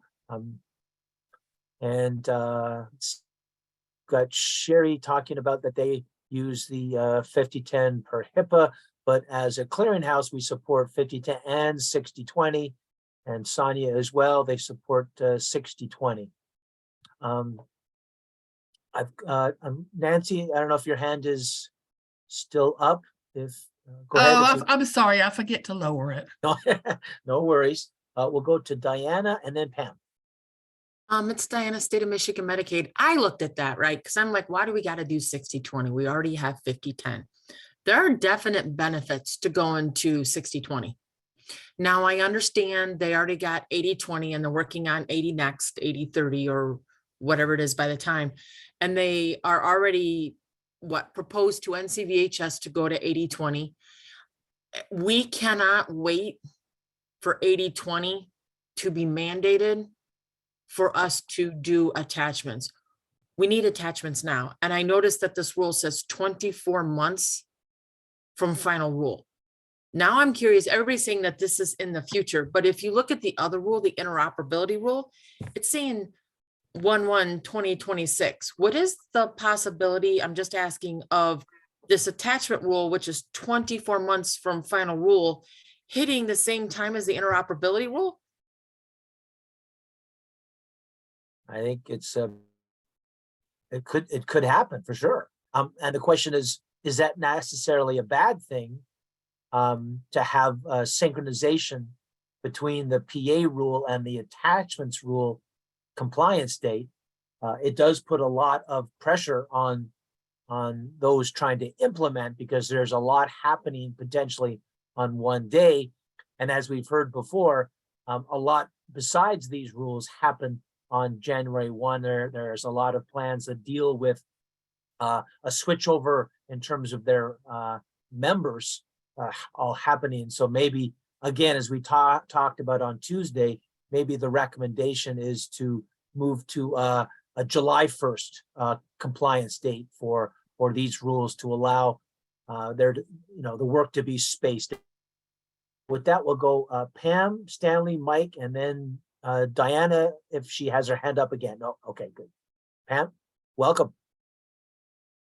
This is Pam Grose with PNC.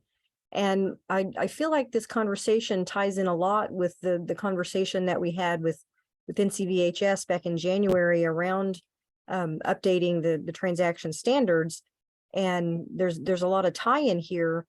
And the fact that there's a lot of value in ensuring that we're using the most current version that's available of the standard, so that we can get into a regular cycle of updates, a regular and predictable cycle of updates that just happens regularly, predictably. We all know it's going to happen, whatever the cycle is, 2 years, 3 years, 5 years, whatever, so that as X12 continues to update the version and include enhancements that may be needed as the industry starts to use attachments and sees that enhancements are needed, we can incorporate those enhancements without having to wait 10 or 15 years for another regulation. So I feel like we certainly wouldn't want to do less than 60/20, but incorporating use of the most current version of the standard not only gives you the benefit of the enhancements that have been made up to that time, but then gets you into the position of being able to take advantage if we're able to get the industry on a regular, predictable update cycle, then this transaction would become part of that as well. Yeah, good point, Pam. I think, you know, the point is we can't wait 10 or longer years to go between versions. So it's important for us, I think, to include in our comment letter at least a mention that try to get a more regular cadence to the updates. We'll go Stanley, then Mike. Just a reason why the interoperability and prior authorization rule had a specific date, and this rule has the 24 months. The 24 months, the minimum 24 months after the effective date, is required under the Affordable Care Act for HIPAA standards updates. There is not that requirement on the prior authorization and interoperability rule. So there's would be some work to be done because of different requirements to get them to go at the same time. But I guess CMS is sort of hamstrung by some of the HIPAA requirements that are in the law. Pam, that's why, unfortunately, we've got to give folks 2 years to implement the HIPAA standards. So anytime a HIPAA standard is named or a new standard is named, we've got 2 years after the reg is published, essentially, before it can be mandated. Very good point, Stanley. We'll go Mike. Yeah, I just wanted to point out that this slide we're showing right here is specific to the 278, not the 275, and that part of the NPRM includes language and codification to move from the current HIPAA 5010 278 standard to the version 6020. And the concern I have with that is that obviously we know that X12 has made recommendations and has indicated they will continue to make recommendations to advance standards beyond 5010. And this seems like a step to the, again, an old and outdated version that may have been applicable back in 2015, 2016, but now it's 7 years later. And as I've said in the chat, we've moved on to version 8030, which will be published soon this year, I would say within probably the next couple months. So we have to really think about how this versioning is going to impact not only X12 and BDP as it has historically over the last 20 years, but how will we be able to advance and maintain interoperability for HL7 fire standards as they become named and adopted.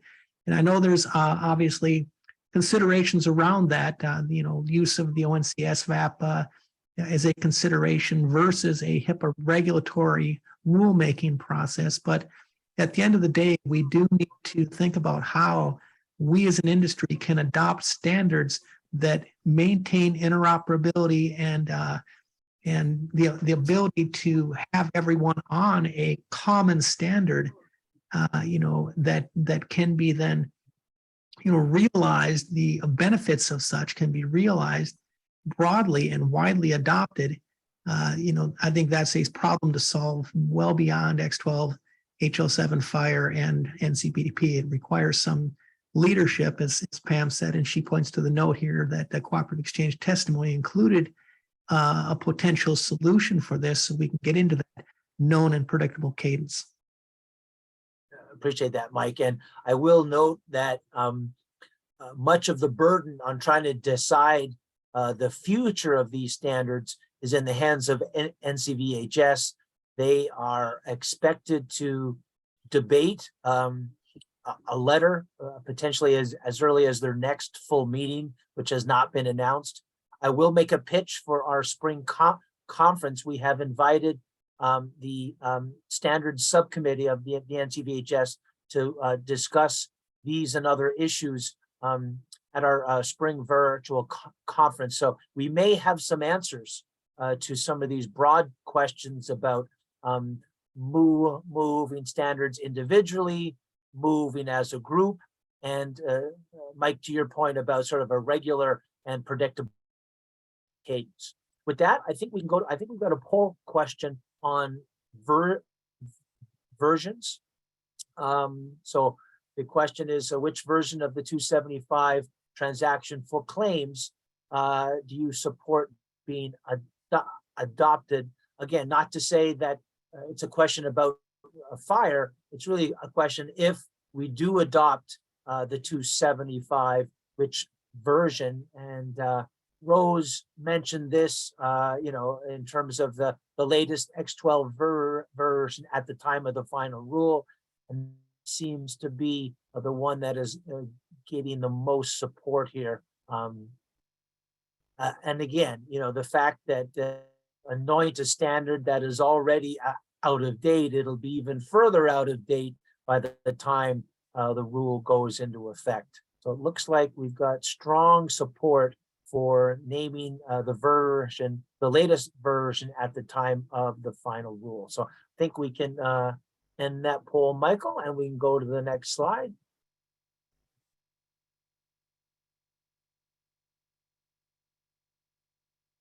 All right, so we talked about, and Stanley was very helpful in explaining that the law requires this 2-year compliance date. Maybe I'll turn to you first, Stanley. Is it a minimum two-year compliance date, or is it only a 2-year compliance date? Because that is an issue as well. And Stanley might not be able to comment on this, so we'll go Diana and then Bob. From what I understand in reading the rule, I believe it's 2 years, maximum, not minimum. In fact, I noticed with the other rule, you know how there's extension, exceptions, and exemptions, the 3 E's. There is none of that in this rule from HHS. There's no exemptions, no exceptions, nothing. So I look at it, when I read this, it says it will be done 24 months with final rule. So I'm taking that as maximum. That's how I understood it. Okay. Bob? I agree with that. My understanding is under HIPAA, the maximum time allowed is 24 months for adopting a new standard. There's some provision for 36 months for smaller plans, but they've decided to not introduce that into this NPRM. Yep, appreciate that. For those that are patrons of 4010 and 5010 and I-10, of course, CMS did allow for some extension of the timeframes. Maybe they termed it enforcement discretion, but unfortunately, this industry has not got a great track record of meeting every compliance date on the dot. So with that, I think we can go to the next slide, which I think is a poll slide. Yep. So if you know, whatever the law says is one thing. WEDI can say whatever we want. So if we feel that the 24-month is adequate, we feel that additional time should be included, or should the compliance date be synchronized with the prior authorization requirements? And so we've got no clear winner here. We've got about even with 24-month, 36-month, and synchronization. That in itself is helpful, I think, for us. We'll leave it open for just another couple of seconds. All right, I think we can stop that poll, Michael. Thank you very much. And again, so it looks like pretty close between 24 months, 36 months, and synchronization with the PA rule. So I think we can go to the next slide.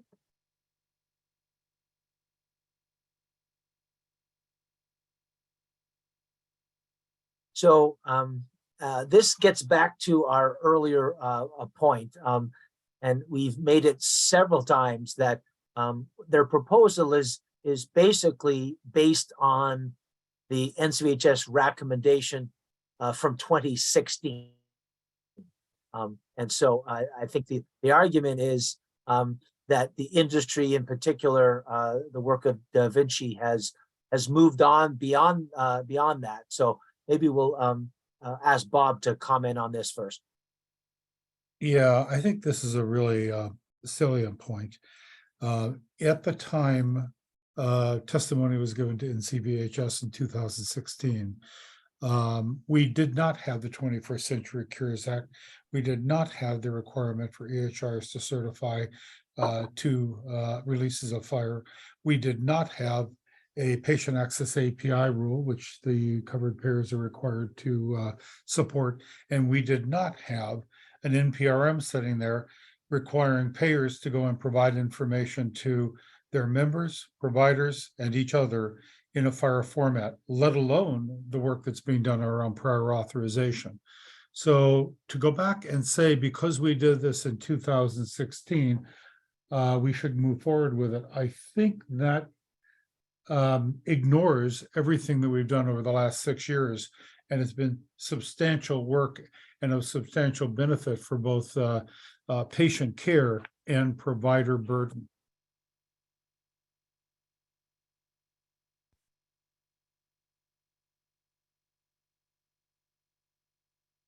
Appreciate that. Other thoughts before we move on? And again, we've spent a lot of time discussing this. Janice? Yep.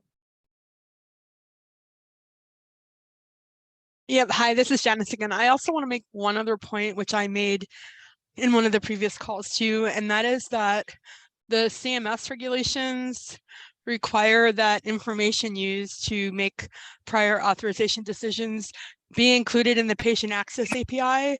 So there actually is extra burden on the payer if we are not sending that information in FHIR, because they still have to take all of that information that comes in via whatever mechanism for the prior auth use case, at least, and make it available via the patient access API, the provider access API, and for a limited amount of time, the payer-to-payer API. So that actually is another consideration on the prior auth side, at least. Excellent. Appreciate that. Mike? Yeah, I mean, this bullet really highlights the fact that the current process that requires a standards development organization to make a recommendation to NCVHS then has to go through public comment and testimony, adjudicate comments, create a letter to the HHS secretary, and then we have to wait for potentially a proposed rule or an interim final rule or something. Well, and the fact that that alone took nearly 7 years just proves that the function is, or the process is, dysfunctional. I appreciate that. And let's welcome Alex, who was on the NCVHS in 2016 and probably can give us some insight. Welcome, Alex.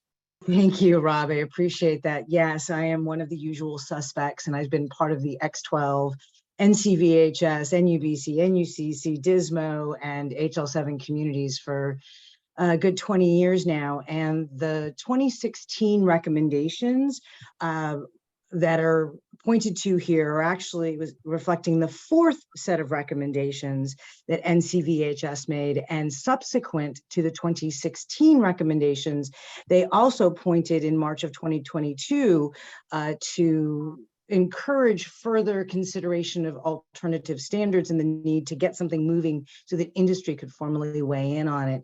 Really getting back to the number of the points that have been made by commenters today related to the challenges of predictability, tracking of cadence of industry choices versus mandates and where resources are allocated to, and that we also need to be thinking about the reality of investing in compliance activities in a landscape that is pretty stretched thin to already comply, to deal with post-pandemic realities, and the workforce availability to help with all the upgrades that we're looking at across the CMS and National Standards Group arena.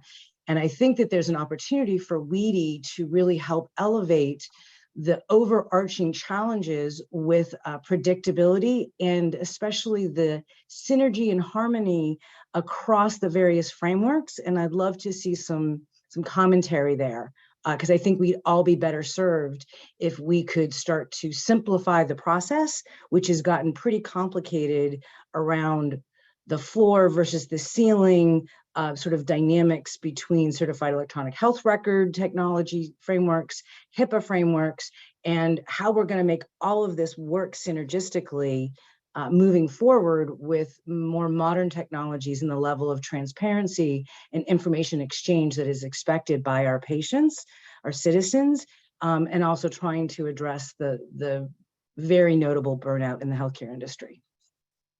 Great points. If I can unmuted, Alex, I'm going to put you on the spot. You were also involved with the ONC HITAC effort to really look at the convergence of administrative and clinical data. And how does that, how did the vision coming out of that report, which offered a number of recommendations, how does that fit in with our, you know, where these rules that have come out from CMS? Thank you. Yeah, I did co-chair that initiative for HITAC, and we produced the report in 2020, which you really can see memorialized more so in the Interop 3 rule. It is, the Interop 3 rule, in my view, is much more progressive and forward-thinking about the kinds of services, software, and capabilities that we need to be advancing, not just for today, but for the future, as we really embrace technologies to help the humans really focus more on other humans and not administrative trivia. I think that the ICAD report, the intersection of clinical administrative data, also, I was channeling a little bit in my earlier remark about this aspect of the larger ecosystem working in of legal frameworks and regulatory obligations working more synergistically together.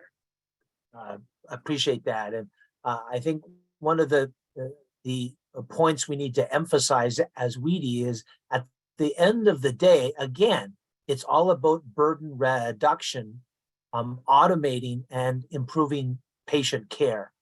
And when you think about things, we're looking at a very specific use case here, but once you have a transmission mechanism, you think of the other uses of that. So for example, quality reporting, other things like that. Really, the goal is better exchange of data, which will improve the process, correct?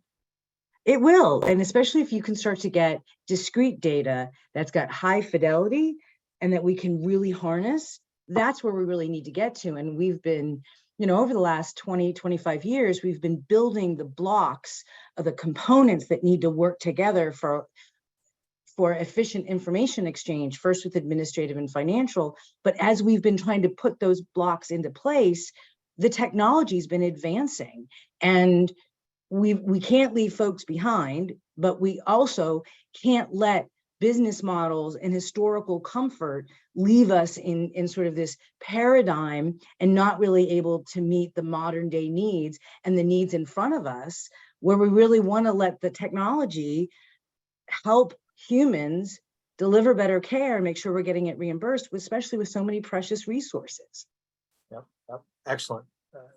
I appreciate your insights, Alex. You're welcome. Thanks. All right. So I think we can go to the next slide. So we have a poll question on this. And again, we've been talking about the letters coming from NCVHS back in 2016. Things have moved on, as Bob said. That was pre-21st Century Cures Act. So the question is, do you support the statement that the proposed standards are out of date? We've got across the board, some strongly support, some oppose, some in the middle. Still very helpful though. All right, we'll keep it open for another couple of seconds. All right, excellent. We'll close that, Michael, and we can go to the next slide.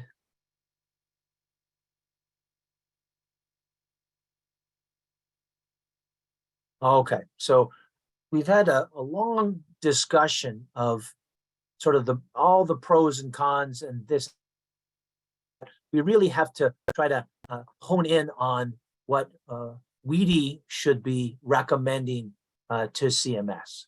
So we have 3 options, and there's nuances to each of the 3, and we can talk about that. But let's talk first about option 1, which is basically to say, okay, we agree with the direction the proposed rule is going. We may have some suggestions in terms of modifying the specifics, but we support use of the CDA standards for attachments and claims. For attachments for claims and prior authorization. So that is option 1. I didn't hear a lot of support for this, but I'm interested if there are folks on the call that feel this should be the perspective. Mary Lynn? Thanks, Rob. So I think one of the biggest pros for this option would be, we know with electronic prior auth, one of the biggest challenges is that we don't have an attachment regulation, right? So that's why, there's not a lot of use of the electronic prior auth right now. But moving forward with this rule to include prior auth, right, the industry is going to be able to see that value.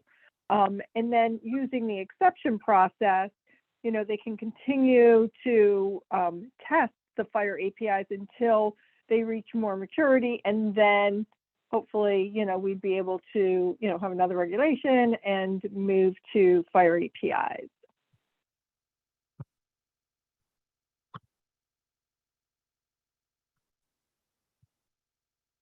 Excellent. Let's go Mike, Sherry, then Bob, then Alex.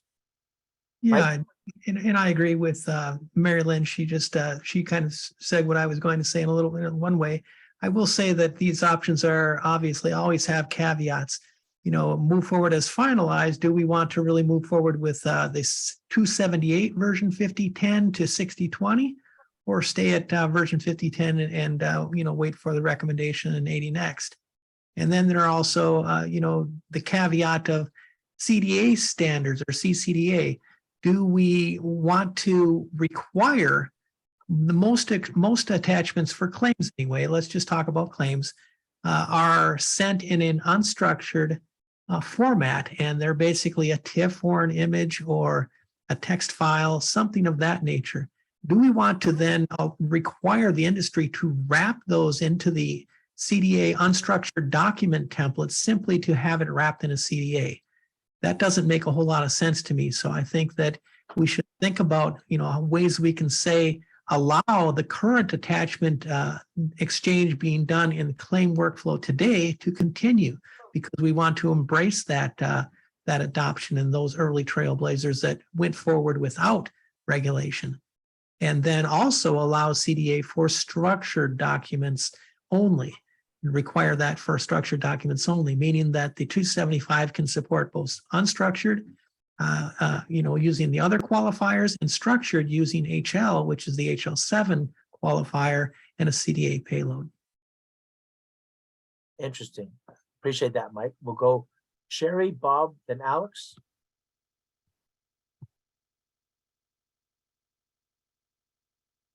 I would concur with Mary Lynn and the comments that Mike made in the sake of time. And also want to make sure we get through the three options so that we aren't fully voting on one when we know we want number three.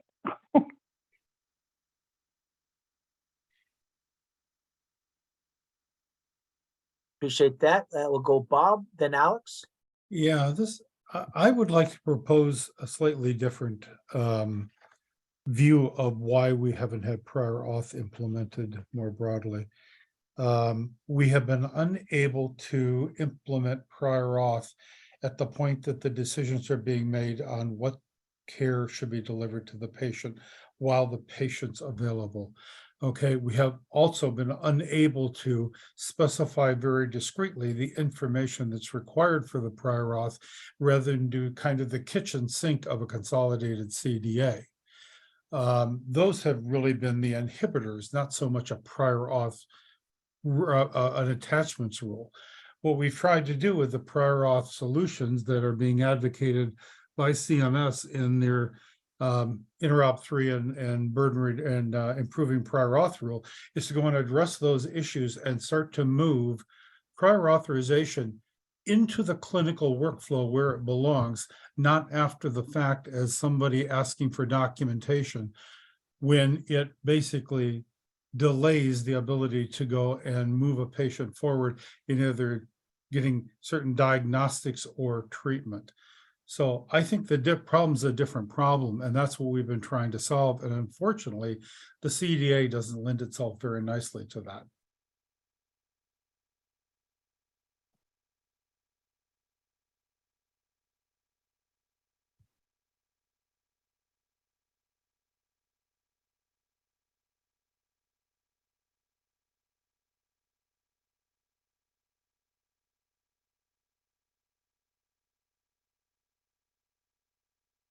Sorry about that. Yeah, so Michael, if you go to the next slide, the option 2 is, we've talked about it a little bit, and that is sort of splitting up the regulation to recognize that there's a lot of value in using the 275, the CDA approach to support claims, but maybe removing the PA provisions from the rule and maybe issuing a separate rule to deal specifically with prior authorization.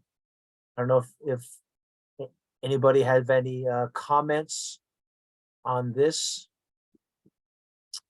I'll look to see any hands. If not, we'll talk about the, Mary Lynn, yep, and then Sherry. Thanks. So I would just say, a con to this, again, would be for prior auth, we really need that attachment NPRM. Agree in the future, FHIR APIs is going to be the way to go, but they're not ready yet.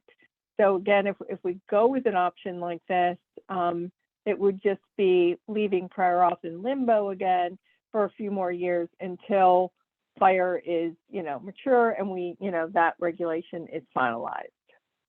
Yeah, good point.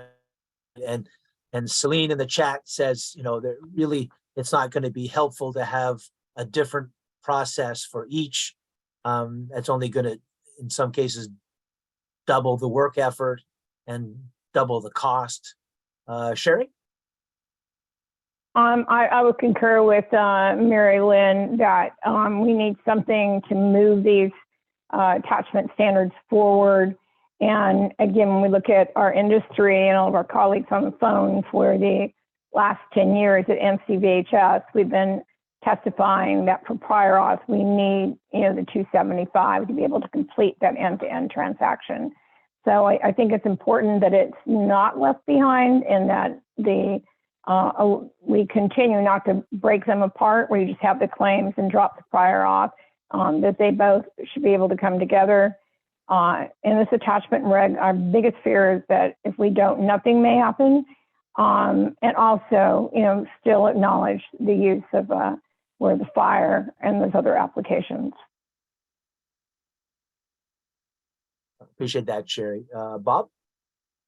Yeah, I'd suggest that we wouldn't be dropping anything on the floor with CMS going and promulgating regulations related to prior authorization. They're going to move that ball forward. In fact, move it forward more practically, given that it needs to be in the clinical workflow. The thing that might be interesting if we're going to do something is to go and move forward with the regulation for claims, to go and see if we can even implement these standards across the entire industry for claims, where claims are more focused on document-based solutions. So maybe we go ahead and implement that. Let's make sure it's working. Let CMS address the prior authorization side using more flexible standards. And we have time to go and get experience in both of those situations, rather than try to constrain either side of the quote attachment solution. Yeah, I think that makes a lot of sense. We'll go to option 3, and then I'm going to propose a new option as well. So this one we put in because there was some discussion in the industry about simply withdrawing the NPRM in total and sort of scrapping this and trying something new. The concern is that it'll take CMS another 20 years to get a rule out on this. So I'm not hearing, Bob, go ahead. Yep. Oh, I'm sorry. I just forgot to put my hand down. Oh, okay. So I'm not hearing a lot of discussion around simply withdrawing the rule. Stanley? I was just going to say that, I think a much more preferable option, if no one is comfortable with the current standards, is to put in a response that says we want different standards, and CMS could take that and finalize the rule. I don't think there's a need. I don't think there's a need to force them to go into and issue another NPRM, which would clearly delay the process even further. Yep, great point, Stanley. Janice? Yeah, that's more or less what I was going to say. They've done it before. There have been pretty significant differences between a proposed rule and the way it was finalized based on the feedback on just these types of things. So I think we should, my vote would be for an option 4, which is to recommend the addition of supporting newer standards as the response to this NPRM, and look for them to make some of those adjustments, either in a final rule or maybe issuing another draft rule, proposed rule in the interim, but not stopping the process here. Yeah, so we did not have an option 3, but we now have, we didn't have an option 4 slide, but I want to add that option, Janice. I think the way you described it is great, and that is to allow both standards to be used to make sure that, and we've said this over and over, not to penalize those entities that have moved forward, but to recognize that the future is probably going to be not the direction that this proposed rule has laid out. Ed? Yeah, I just want to make a note, and I like that one, by the way. But I know that those that were behind this rule were stating that by law you only can have one standard by transactions. So somehow we'd have to get past that. Well, yeah, and again, I'm going to pick on Stanley, who really came up with the idea. Could we recommend a DE-like approach for this rule? Oh, Stanley? see. Yeah. I would say that if our preference is to allow both of the standards in some combination, we express that, give CMS a couple of options, whether it's adopting both, using one as a DDE exception or such, and let them figure out the legal way to do it. It's not clear that they couldn't adopt two standards, but I'm not a lawyer. There are always creative ways of interpreting laws and regulations. So to me, the best option would be let's have let's allow for both of them, give them again, and say perhaps the best way to do it would be require the X12 standard with the option upon agreement between a provider and a plan of using the fire standards. And then at some point in the future, we could say, yeah, the fire standards are much preferable, so we're going to phase out the X12 standards, for example. Yeah. Hey, Rob, please note for the WEDI comment that officially that Stanley's sneaky. Gotcha. And Stanley's point about there's apparently a lot of flexibility. It applies to attachments as well. If I recall correctly, Section 1104 of the Affordable Care Act required HHS to release a standard, I want to say by 2012, something like that, 2014. So Hey, the original HIPAA Act required HHS to issue a standard by 1999. Right. But like I've said many times, Rob, I told you 12 years ago that the NPRM will be out next month. Yeah. I remember Rob, that. Rob, before I go on mute, I do like what Stanley's saying. I just thought it was kind of very creative. No, exactly. And I think Stanley's overall point is, WEDI can recommend whatever we believe is best for the industry, whether or not that, matches up exactly with the law. That's up to CMS. And we know that they are extremely creative when they need to be. Alex? Thank you for unmuting me, Michael. Yes, I think that Stanley brings up an interesting point about kind of asking National Standards Group to figure out a creative approach to allowing standards, more than one standard, which has always been sort of the hallmark of the HIPAA world, which is one and only one, and very highly specific to a technical report or an implementation guide. And I think it gets back to some of my earlier commentary about the paradigm dynamic that we're struggling with right now. And so I think there's a synergy with what Stanley is saying with my earlier remarks, that we've got these frameworks that are not working together. And although I am a little concerned that we may be asking CMS and National Standards Group to do something that is not feasible. And I recall some commentary, I believe, from January NCVHS hearing from Dan Kalwa, and maybe even at the December WEDI event where Dan Kalwa made remarks about that they can only do one standard. So I also don't want to set us up for making recommendations that are just not feasible for them to respond to. Yeah, I understood, Alex, and that's why I suggested some sort of an option for one or the other, akin to the direct data entry, or some way to do it. You're absolutely right. We don't want to say you have to adopt two standards and leave it at that. I think we want to say that CMS as an approach should create an approach to enable the industry to move somehow between the standards or from one to the other in an effective manner, which also matches the requirements of HIPAA. So other thoughts on this, we're going to be tweaking our next poll, and arguably it's the most important poll we're going to take today. So Michael, I put, God forbid, another option in the chat. If you can add that and let us know when that is ready, then we'll go to that. Any last thoughts on these options as Michael on the fly creates this new poll? Anybody wanted to comment? Any of the facilitators wanted to make a last minute pitch?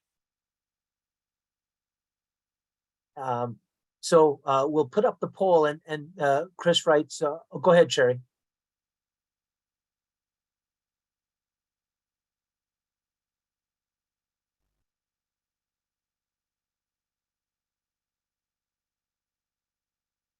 Okay, so the poll is ready. And Michael, if you don't mind unmuting Sherry, and Sherry, make sure you're unmuted.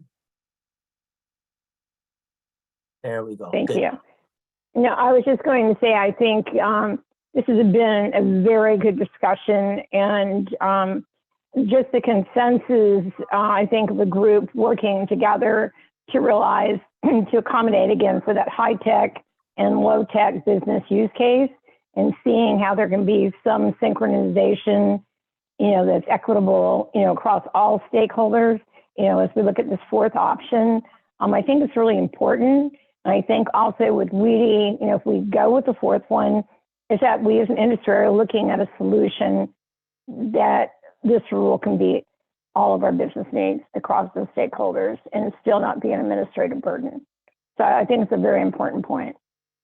Well said, Sherry. And again, I'll emphasize that the goal for WEDI is to identify an approach that not only meets the needs of industry, but also meets the needs of patients and results in improved care and decreased cost. And that's really the goal that we're trying to emphasize to CMS.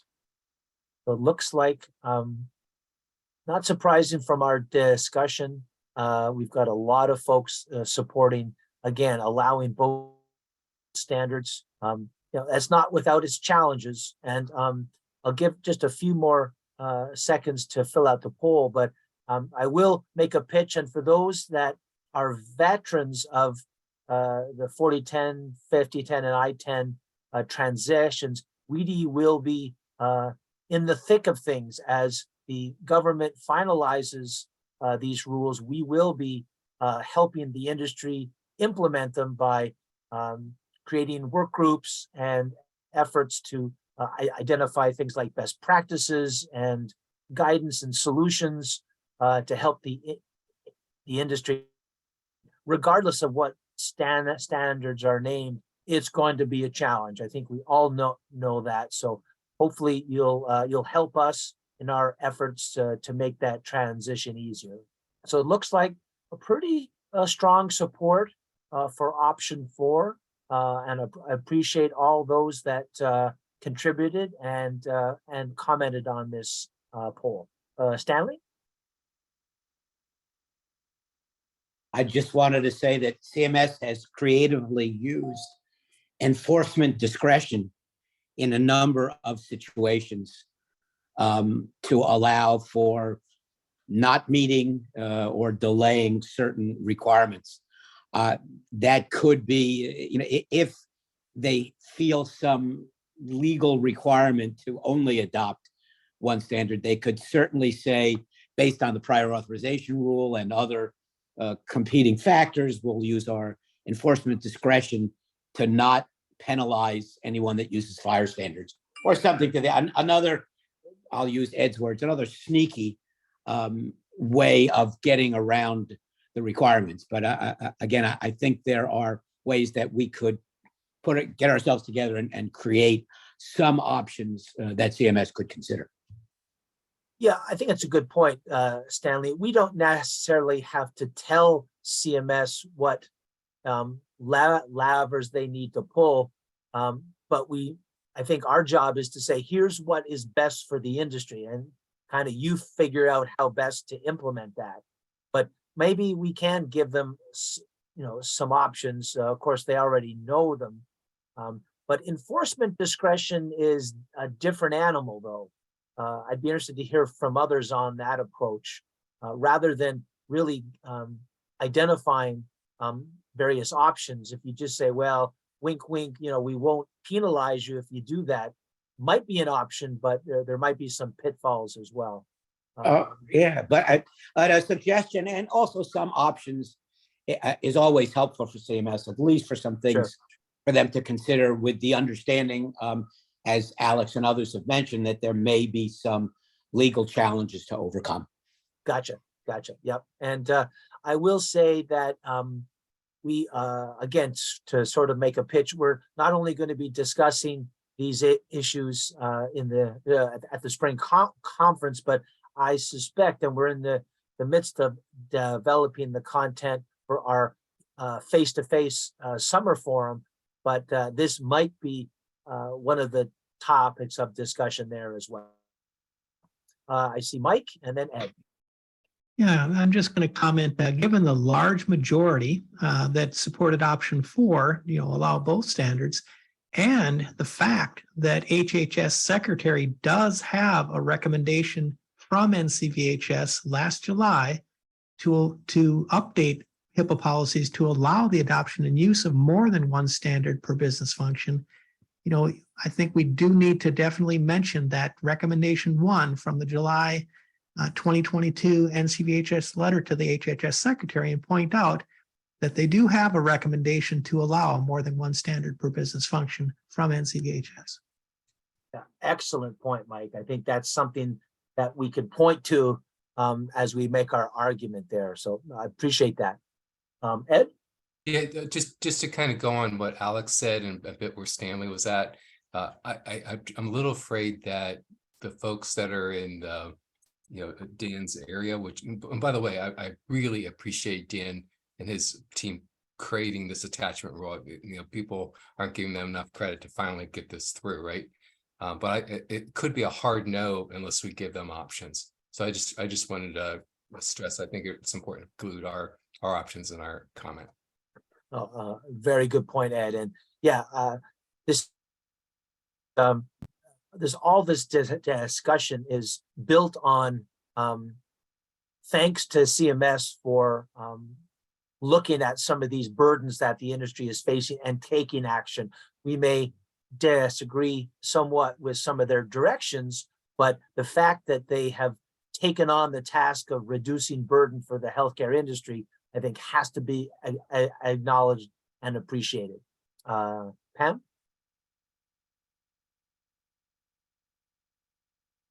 Yeah, thanks. I just wanted to make a comment about the enforcement discretion suggestion, and that would need to be really specific, or we might need to make a recommendation that's really specific if we're going to include that, because we would not want it to be, we're not going to enforce this prior auth rule, or I'm sorry, this attachments rule, because then entities will use that as a reason to say, well, I don't have to do it at all. And then we haven't gotten anywhere.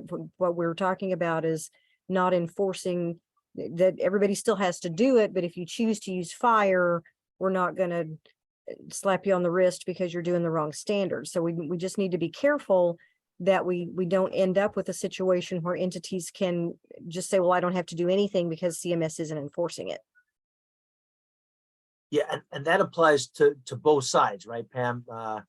Providers and plans. I think one of the things we want to avoid is a mandate on health plans, and then providers either won't or can't take advantage of the automation opportunities, and so it's a lot of expense with little benefits. So I think part of what WEDI's recommendation will be is, once the standards have been identified, there has to be an education effort done by CMS, some outreach in particular to smaller providers. WEDI certainly can help in that area, give them the information they need, the help that they need in order to take advantage of these standards. I think that's going to be critical. We can't just assume they're going to know how to stand up a fire server, for example. So it's even challenging, as we know. Ed had a wonderful discussion in the last emerging technologies call about standing up a fire server for a large health plan, and they encountered a lot of challenges. So if they have some difficulties, you can imagine a smaller health plan or small provider. So all good points.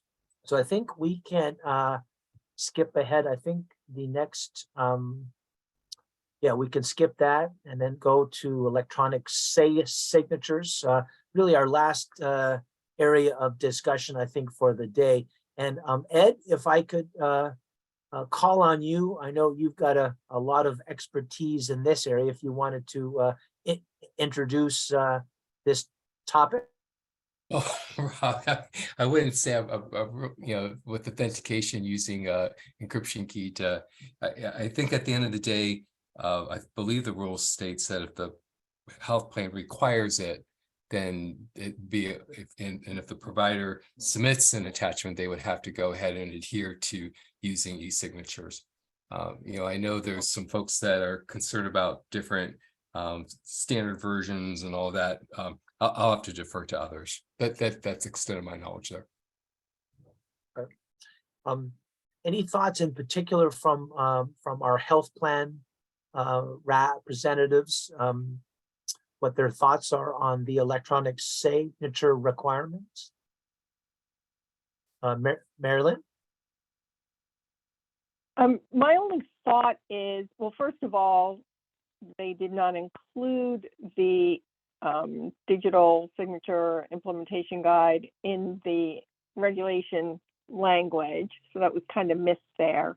But in addition, the HL7 attachment implementation guide that's named also has an Appendix E for electronic signatures. And I don't know, but I would think, if they're going to name both, they just need to be in sync.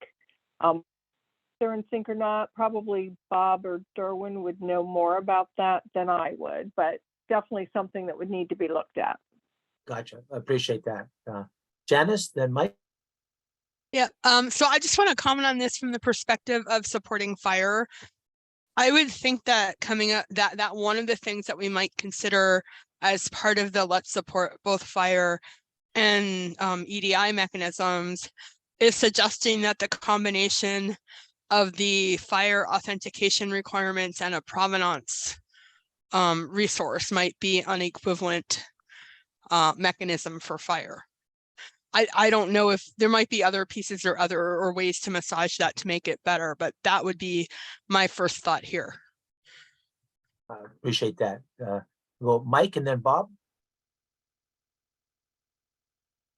Yeah, so I guess, the requirement here seems pretty broad brush. If we look at today and how attachments are being processed, especially in the claims attachment world, most aren't being sent without a signature, but they are, however, authenticated between trusted trading partners. So, should we comment to say that, the electronic signature should only be required when one, the payer requires it, or the payer requests signature, and two, should only be required when a structured CDA is sent as the payload. Good point. Bob? Yeah, the electronic signature requirement in the preamble basically boils down to three things. It's the ability to authenticate the user, whoever's actually attesting to the data, the message integrity, and the non-repudiation. In other words, the ability to ensure that you can't turn around later and say, well, I didn't sign that. That leads you to a digital signature, which is what this implementations guide is about. Given that I was one of the authors, it's simple to say that this guide that they're citing in the preamble is only relevant for the CCDA. It would not apply to, say, for example, a fire bundle. So if we're going to include the ability to exchange fire-based information, we'd have to use one of the fire solutions for applying a digital signature, and they do exist. Appreciate that, Bob. Mike? Yeah, so I guess, good points, Bob. I think we're saying some of the same things. Also note that X12 does have its own electronic signature and non-repudiation control structure, X12.58, that can be natively sent in X12. So just mentioning that, not that I want to introduce it, but I guess, as Bob is saying, basically these signatures are specific to a CDA template in the CCDA. So we should probably make sure that it's codified as such, that signature is only required when sending a CCDA as the payload. And then the other thing I wanted to mention is, and I think it was brought up earlier, is that the codification of the electronic signature standard that has been named in the preamble was not included in the list of codified changes, but I did have an opportunity to share that with the National Standards Group, and their response was to comment as if it were there. So basically, just because it's not there, they're looking for comments as if it were. Excellent. Appreciate that. Bob? Yeah, the standard that they cite is intended to be used by the provider or the provider's organization to attest to the information being sent digitally and pass that on through whatever standard exchange process exists. So it's intended to be used by the provider, not by the transaction standard itself. Very good. Michael, I think we can skip ahead. I think we've got, yeah, I think we can go to the next slide.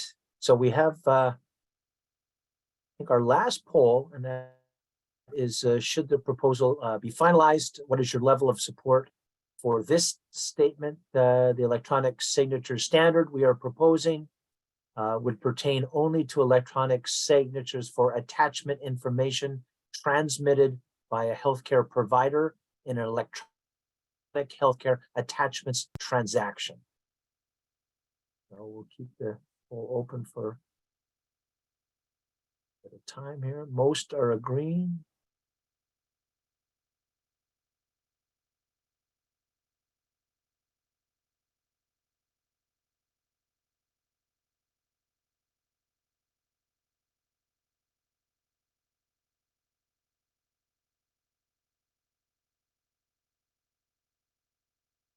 Yeah, that's a good point, Janice. Yeah.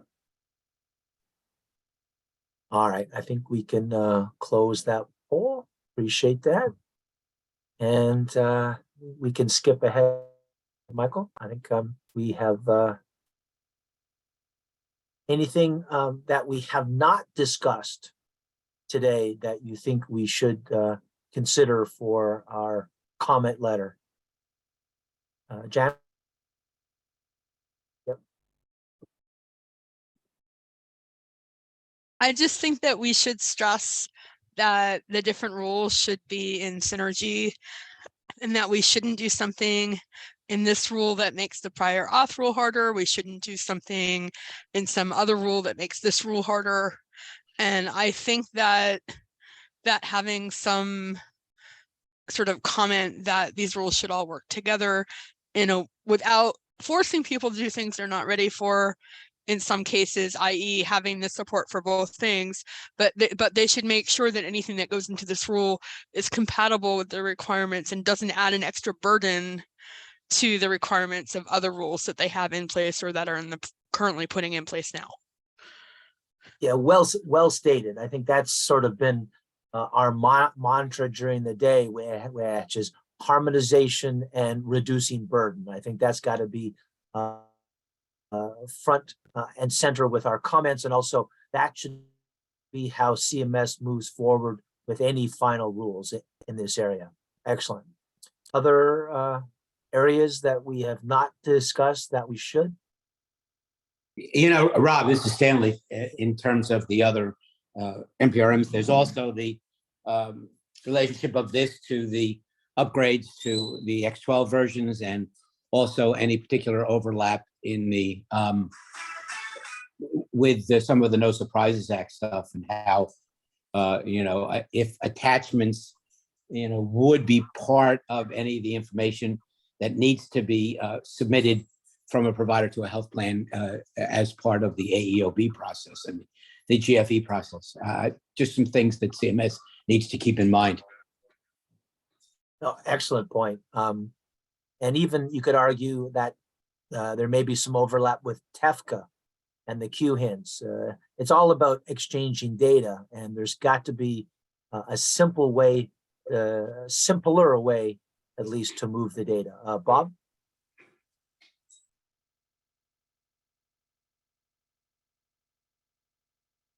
I think you're on mute, Bob.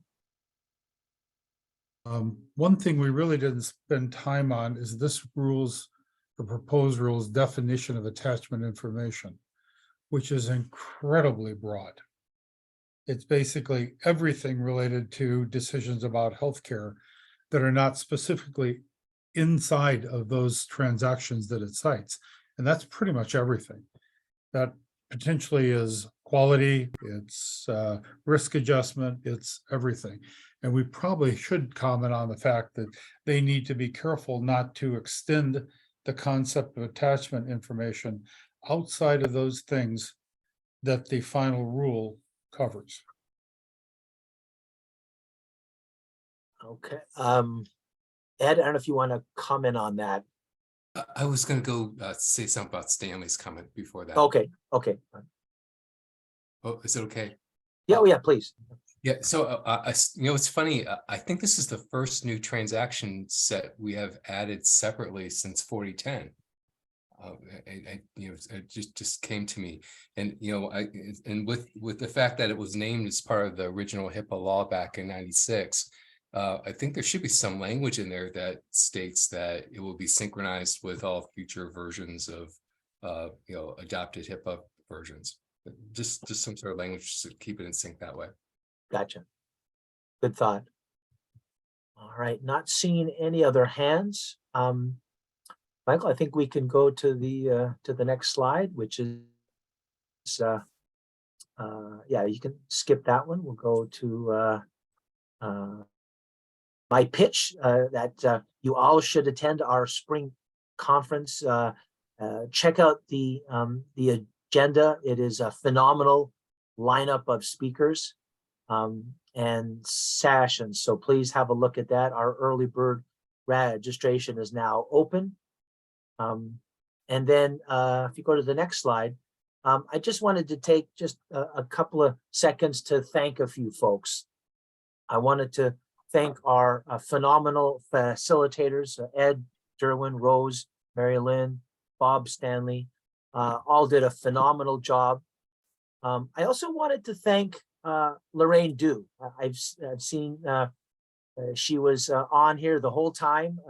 She is a wonderful supporter of WEDI and the industry, and I know she found this discussion interesting. At least I hope she did.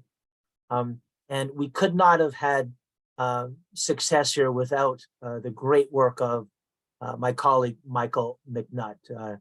Fast with unmuting and with tweaking that all-important poll. Michael, thank you so much for all your hard work.